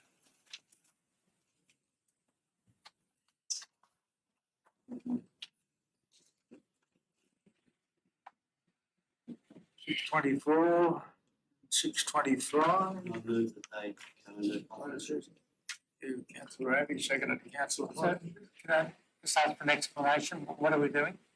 Moving in 6:20, 6:24 and 6:25. Can we just move 624 and 625 separately, please? 6:24, Councillor Abbey, happy to move. And seconded Councillor Potham. I'll put the motion on. No. He wants to speak. Okay, sorry. I believe that's the format. Councillor Cameron. Okay, thank you, Mayor. Thank you, Mayor, for allowing me to speak on this. The suggestion here is that in regard to this particular idea, that this should be a confidential motion. I'd just like to talk about it in opposition to this motion, to basically say that I think that what we should be on about and what we have been on about over the last couple of years as elected members of council representing the community, as Councillor Turner has pointed out, that we should be basically being publicly accountable and transparent. And that's the keystone of this document, the CSP, in regard to civic leadership. And I'll just read out what it says here about civic leadership in CL3. Residents have access to timely, relevant and accurate information about issues that affect them. Okay, this proposal for a developer to pay for staff working within council is unusual and could be regarded as somewhat controversial. I know that it has occurred in other councils on a very spasmodic basis. It hasn't happened a lot. I voted for the document to be tabled at the last meeting, assuming that this would make the information available to the public. I understand tabling a document, I would have thought it would have been tabled at this public meeting. This motion stops that from happening. It goes against what I've just read out. If you have a look through the documents, and I think all of us have probably, there's not a lot of documents there, and it's pretty easy to go through them. But the key document, the draft deed of agreement, states basically do what you like with this document. It's not confidential. If you want to make it public, the implication is you can, or if you don't, you can as well. But they're not saying that the key document is confidential. Finally, the reason that this is regarded as confidential, the reason it's being given is that it may give an advantage to the business person concerned.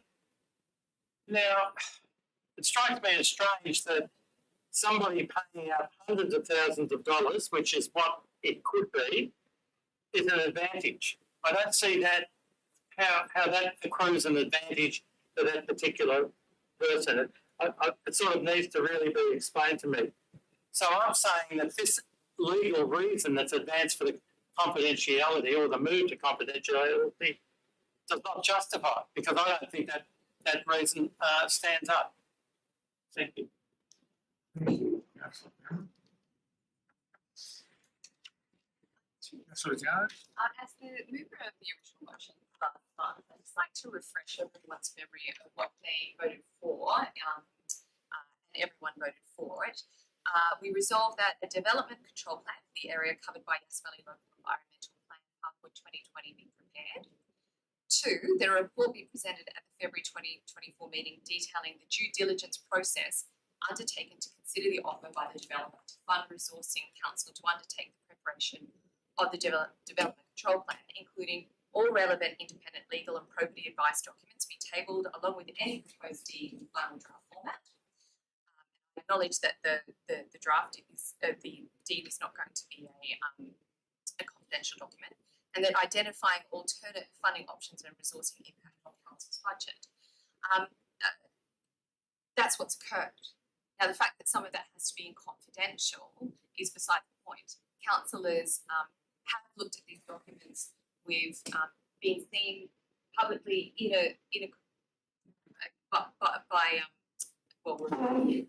look at and discuss these documents in confidential session.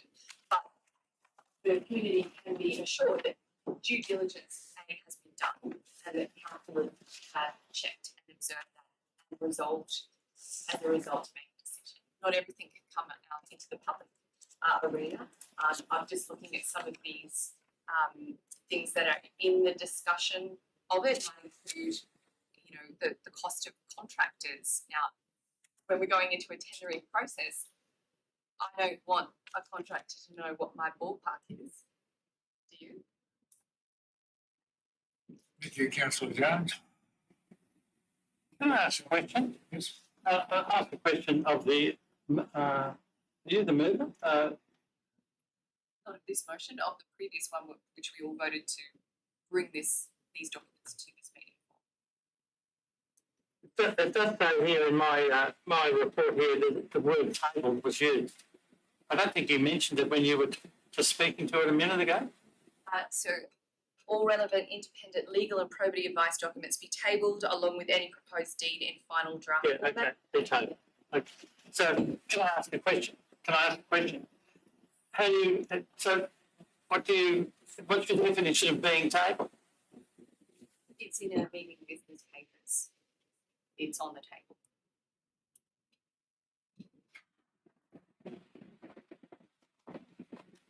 Wow. So, Councillor, And when references, as we move into really into this again. Confidential, but that's right. But that's for Jack's. Correct. He's referring to the original motion from last month, which brought these documents here. Sorry. Through you, Mr. Mayor, just to point out, any legal advice that you get is privileged. As soon as you put it into open council, it's no longer privileged.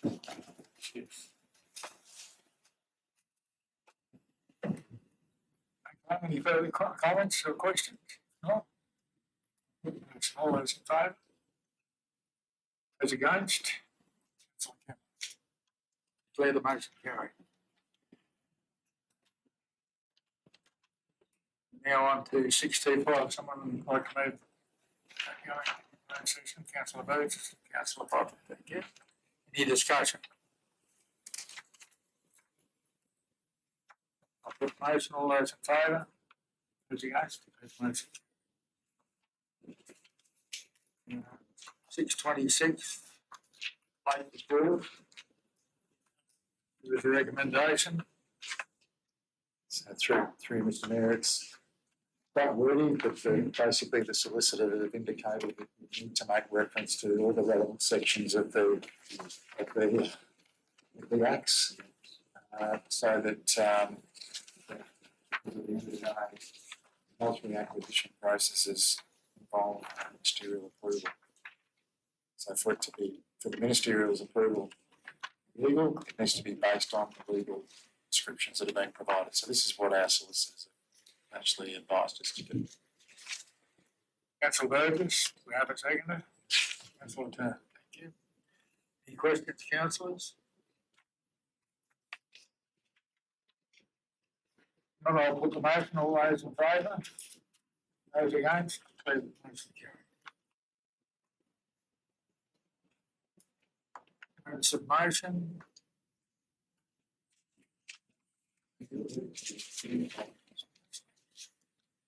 Any questions with notice?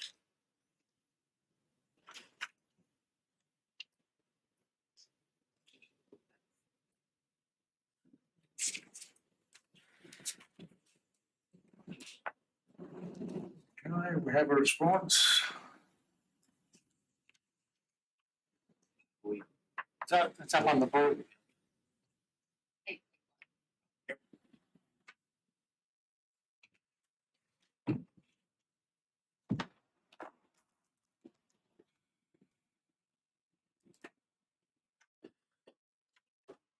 Any comments? Oh, right, sorry. Councillor Getting with Cameron. it, this is a motion. Yeah, it's on the board. Looking for a second. You have to say it out loud. I'm being deferential to the mayor. Chairperson. We've got a We've got cash in the tin. No cash in the tin. Through you, Mr. Mayor, Sorry, so the second first. Sorry, Nathan. you're right. Thank you. Sorry. Right, so through you, Mr. Mayor, in the response, we've allocated a budget in QBR2, which will be adopted or approved next week. Yeah, that's exactly right. So we've got money in the budget, but not yet. So yeah, if the budget goes through next week, then that'll be one of the first things we look at purchase. So we need to mention something about funding, source, No, future. no, just move just, the motion. just go. Do it, okay. Yeah, go. Okay, I'd like to speak to this motion. Sorry, did you have a question? You go first and I'll. Okay, I'd like to move this motion as part of, as chairperson of the local traffic committee for 2 years. It's has been on the agenda for some period of time, at least the last couple of years that I've been involved. Having talked to the residents up that way, they've been raising this issue for 10 plus years. And unfortunately, our former chairperson of the local traffic committee can back me up on this, that they have been concerned about the issue time and time again. So I have spoken to them in some sort of depth. They're concerned about speed in particular. I think when you have a look at Wimilla Street and Mont Street, when you have a look at those, it looks a bit like Le Mans. you go in there and you go up, you go around, and you put the foot down. Now, part of the reason that people put their foot down is because there doesn't seem to be much of a restriction on what you can do there. And it seems to be a rat run early in the mornings. I think they have identified, perhaps not with any evidence, that it's tradies who are coming there, who are cutting through and getting to Canberra as quickly as possible.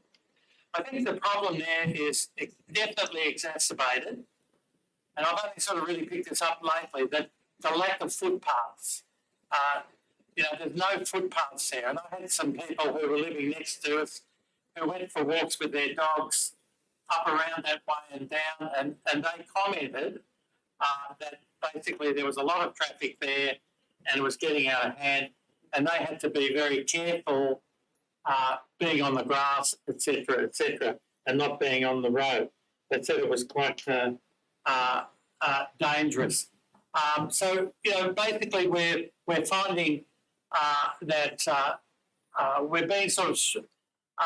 I think we need to make a move to show that, and it hasn't been a quick response, but I think we need to show that that part of the community, close to where the mayor lives, we need to be aware of their situation.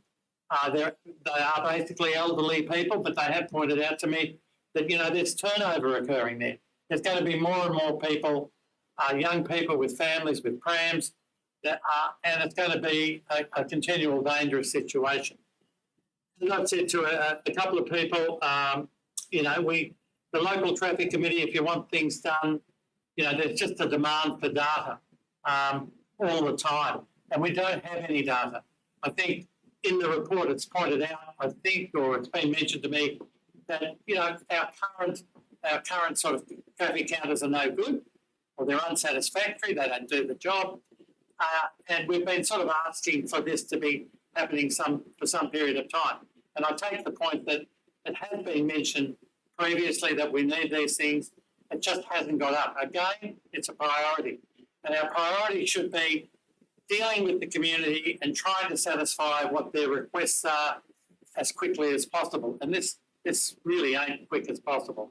This is really delayed, but I think we need to do something quick now so that we can get some data and get it back to the May Traffic Committee, our local traffic committee, and then we can make some recommendations about what's required.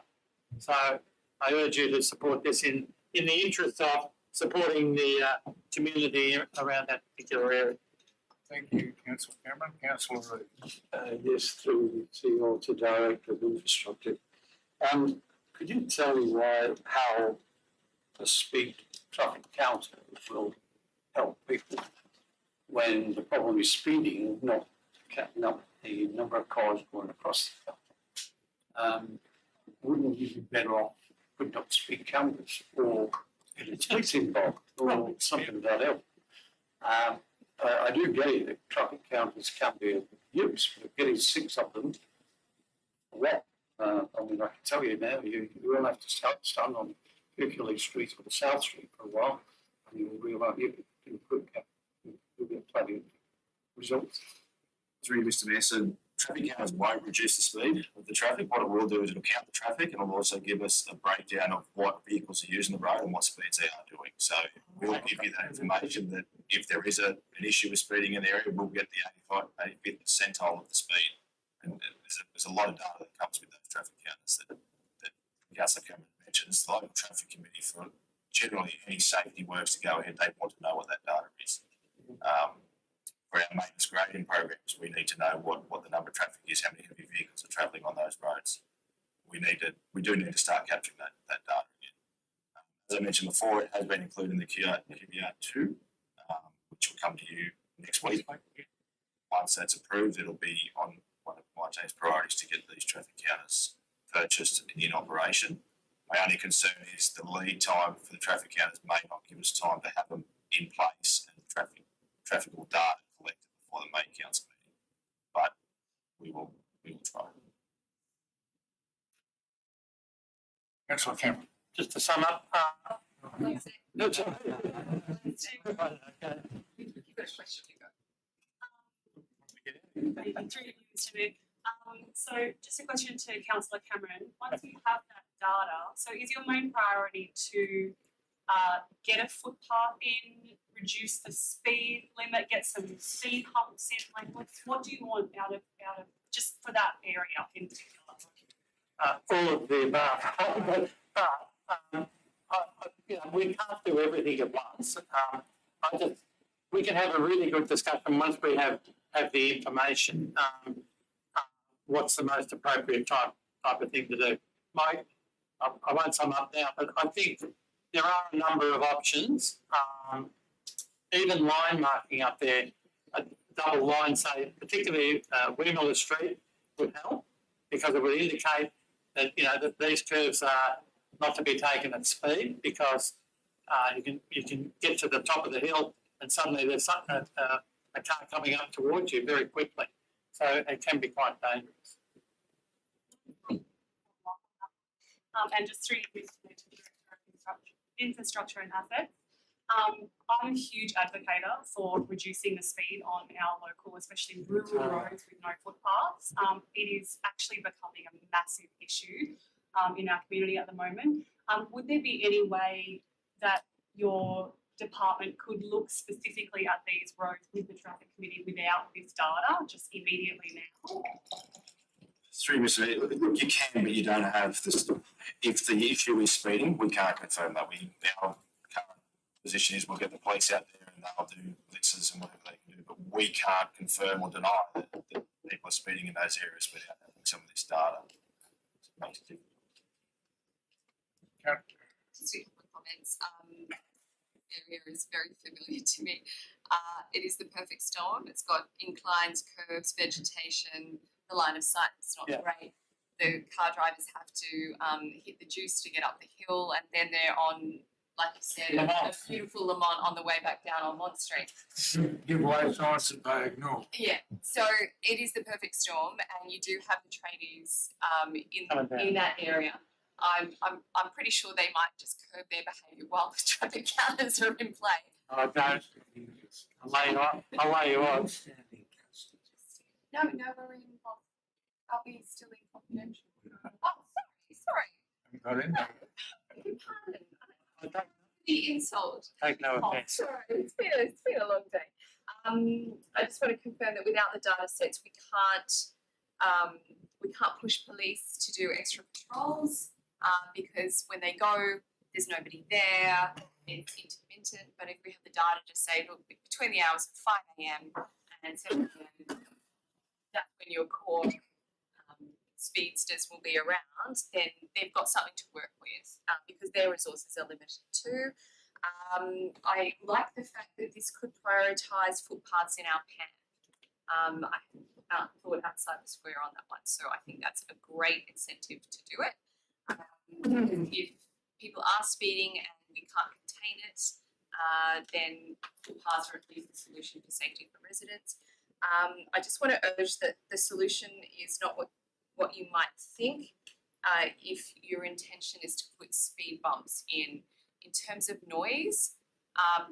That is the definitive thing that residents will notice in an urban area to introduce speed humps. Yes, you might reduce people speeding, but you're going to hear every car's back end go over them every single time. And I think that was the experience in Murray Bateman. Well, there's other options. Yes. Just to sum up, one of the options could be stop signs instead of give way signs, so that you know that if you're going through those, you are really taking a risk. And just to comment on the speed element, you need data because basically speed, if I remember right, is controlled by Transport for New South Wales. So we can't sort of say at a council meeting, Macintosh Circuit, we're going to drop it down to 80. You can't say that. You've got to go to Transport for New South Wales. They want data, etc., etc. To sum up, please support this motion because I think we need to be showing these residents that we're serious about it. I take the point that it's coming up at the extraordinary meeting, but at the bottom of that is sort of saying we have to figure out where they're going. And there's lots of places in Murray Bateman and different areas that would like these. And this particular area, which has been asking for this for a long period of time, I'd hate to see them miss out on that priority list. So I urge you to support the motion. Thank you. Close the debate, I'm sorry. Welcome. Sorry. Sorry. Looks like you're in danger of getting the numbers here, Councillor Cameron. Very careful. I'll put the motion. All those in favour? Thank you. Declare the motion carried. Thank you. Thank you very much. Item 9, minutes and recommendations of council committees. Minutes of the Canberra Regional Water Organisation.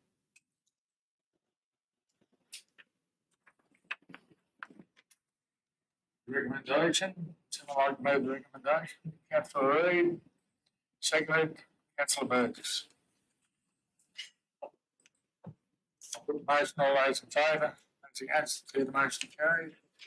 Minutes of the Sustainability Advisory Committee held on February the 6th.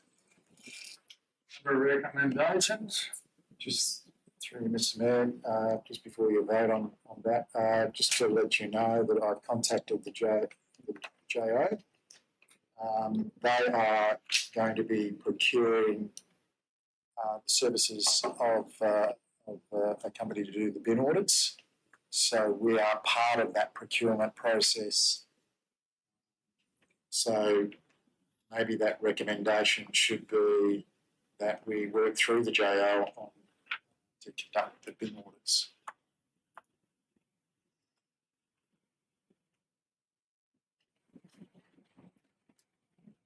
Happy with that?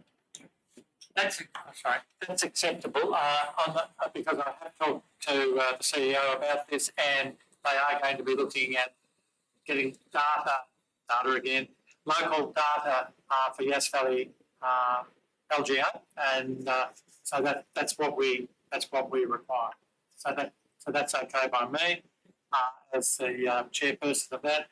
I think we need also to basically say we're struggling a bit with getting information from council that in return in regards to some other aspects of FOGO, and particularly with electric vehicles, that seems to be a bit of a struggle to get that sort of information.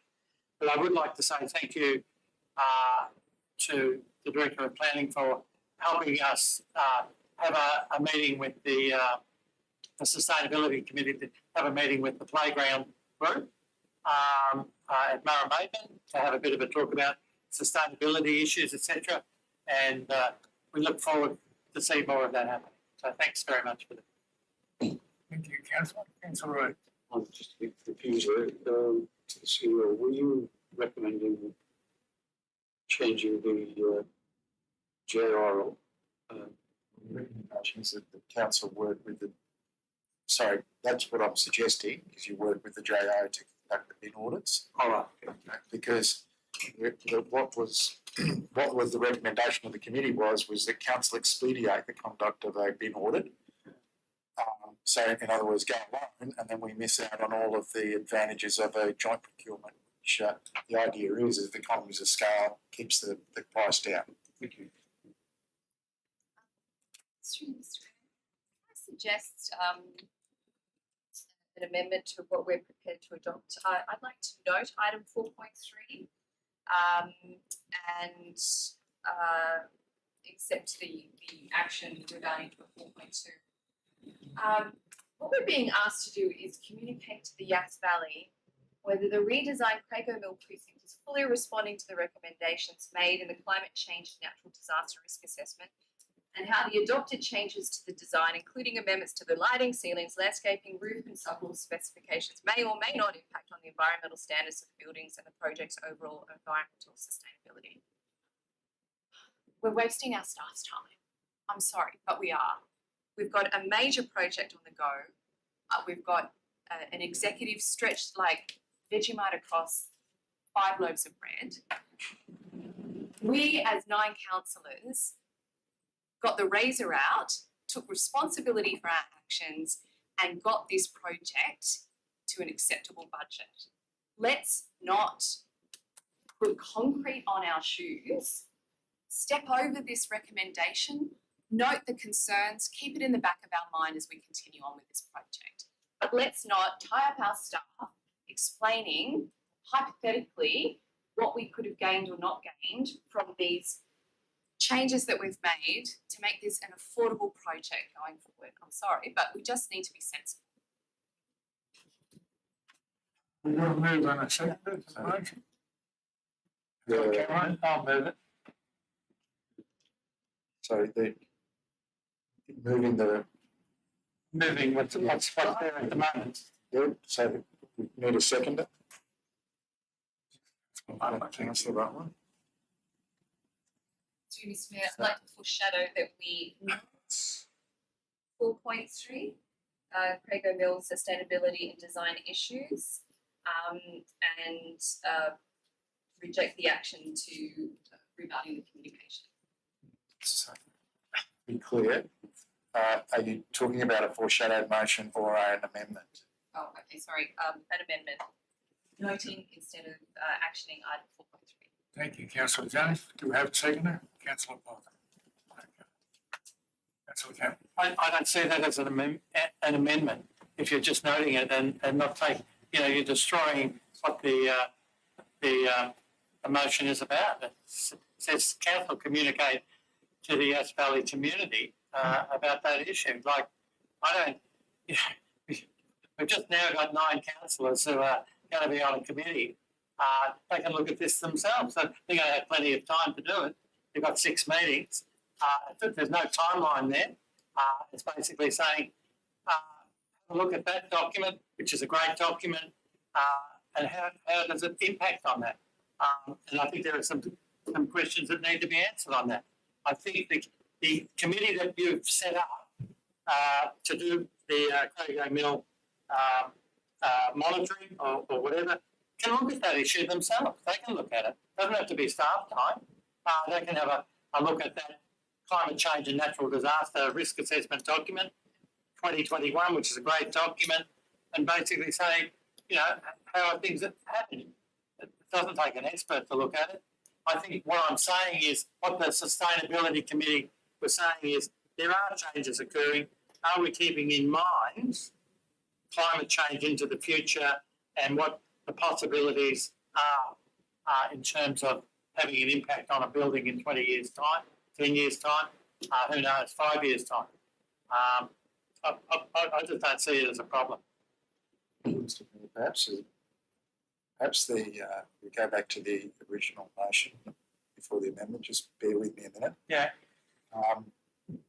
That the steering committee for the Craig O'Mill consider whether the redesign. So that then becomes a matter, a topic for discussion by the committee. Yeah, absolutely. Rather than the way it's presented at the moment.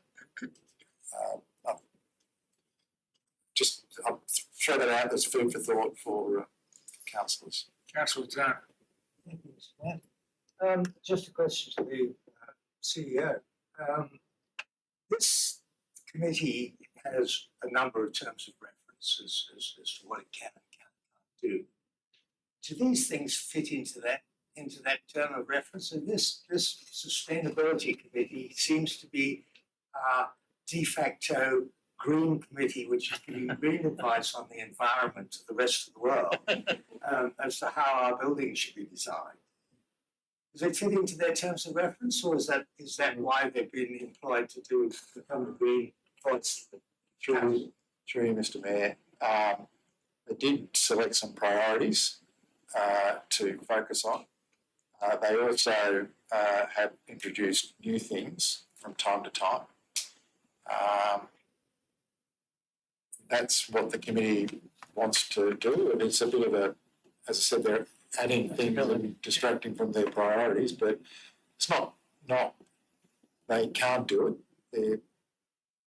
There are some things that are happening that are inconsistent with their advisory nature, in my mind. But that's my view. As I said, there's things that are the additional projects coming in other than the priorities that they identified through their strategic framework. But they still meet the terms of reference. I don't think they're inconsistent with the terms of reference. It just means we stretch a little bit more thinly in providing advice. Sorry.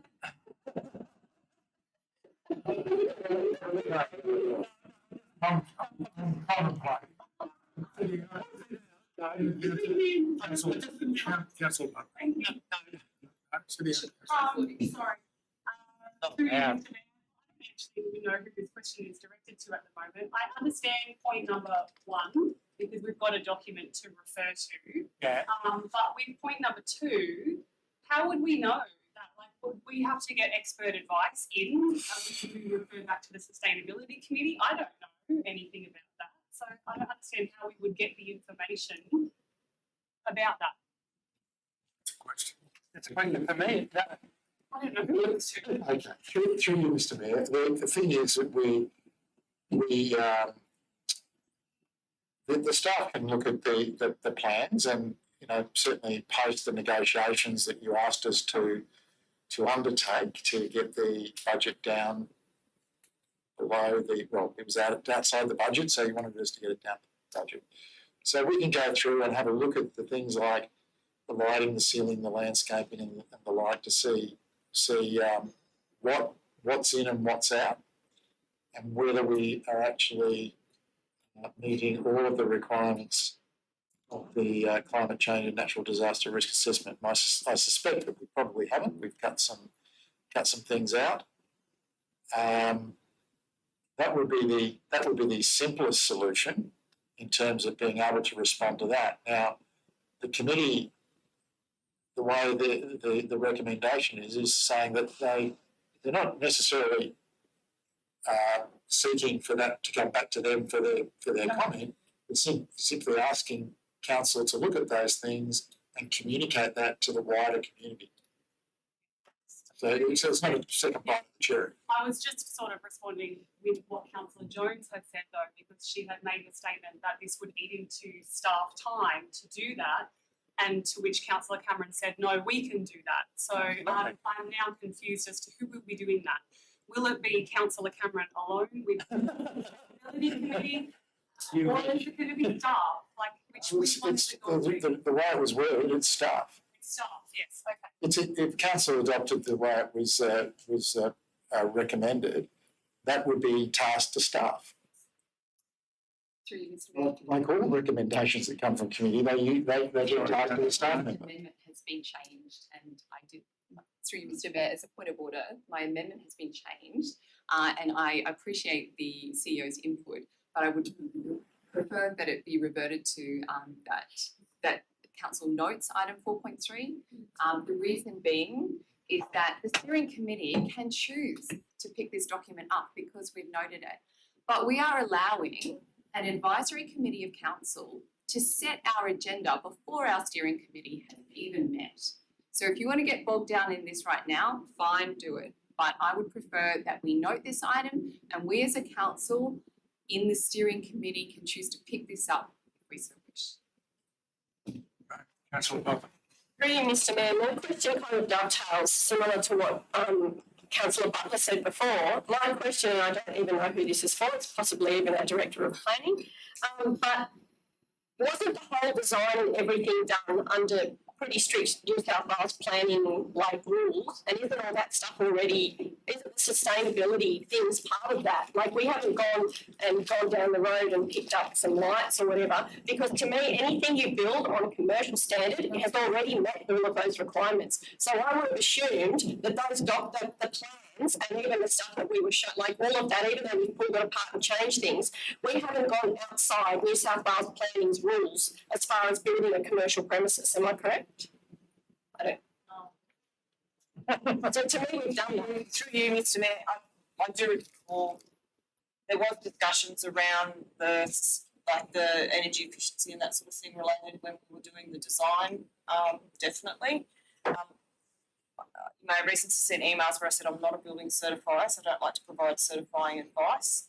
But there are provisions in the building code, from what I understand, around I think they call it Section J assessment around energy efficiency type matters, which are picked up in the construction certificate.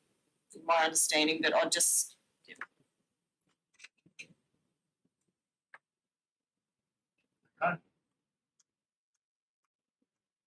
All right, we're dealing with the amended. Sorry, I was trying to jump in before because I wasn't sure which committee councillor Turner was talking about. We were talking about, and you responded thinking that it was the sustainability committee. Or was it the other committee, the committee that we've just established? All right, thank you, sorry, wasn't clear. Okay, well, we've got an amendment. I'm not sure what the amendment is. Through Mr. Mayor, it's up there on the board there. It's below this with the word sustainability policy. It says that the following item be noted, which is item 4.3 Crago Mills sustainability and design issues. And then it'll be just the wording of what the committee is presenting to council. Okay, I'll put the amendment. All those in favour? Those against? Councillor Cameron, thank you. I declare the motion carried. The amendment. I'll put the motion. All those in favour? Those against? Declare the motion carried.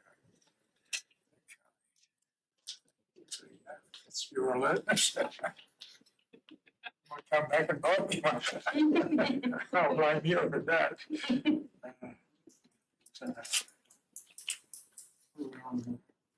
The traffic, oh, that's right, we've had that much discussion on traffic matters, I thought we'd already done, dealt with it. I'll move it. Thank you, councillor Cameron, councillor Regan, any discussion? I'll put the motion, all those in favour, those against, the motion carried. 9.4, minutes of the Soldiers Memorial Hall Advisory Committee. Second, councillor Potter. Any discussion, any questions? Just merely, Mr. Mayor, very good. We're delighted that the roof is show signs of activity. Human activity. As well. I'll put the motion, all those in favour, those against, declare the motion carried. Move that we move into confidential. Thank you, councillor Turner. Move that we go into confidential. Councillor Turner, councillor Potter. Motion, all those in favour, those against, declare the motion carried. Right. So we go back to, was it closed? Do you want to go outside? I'm going to go to the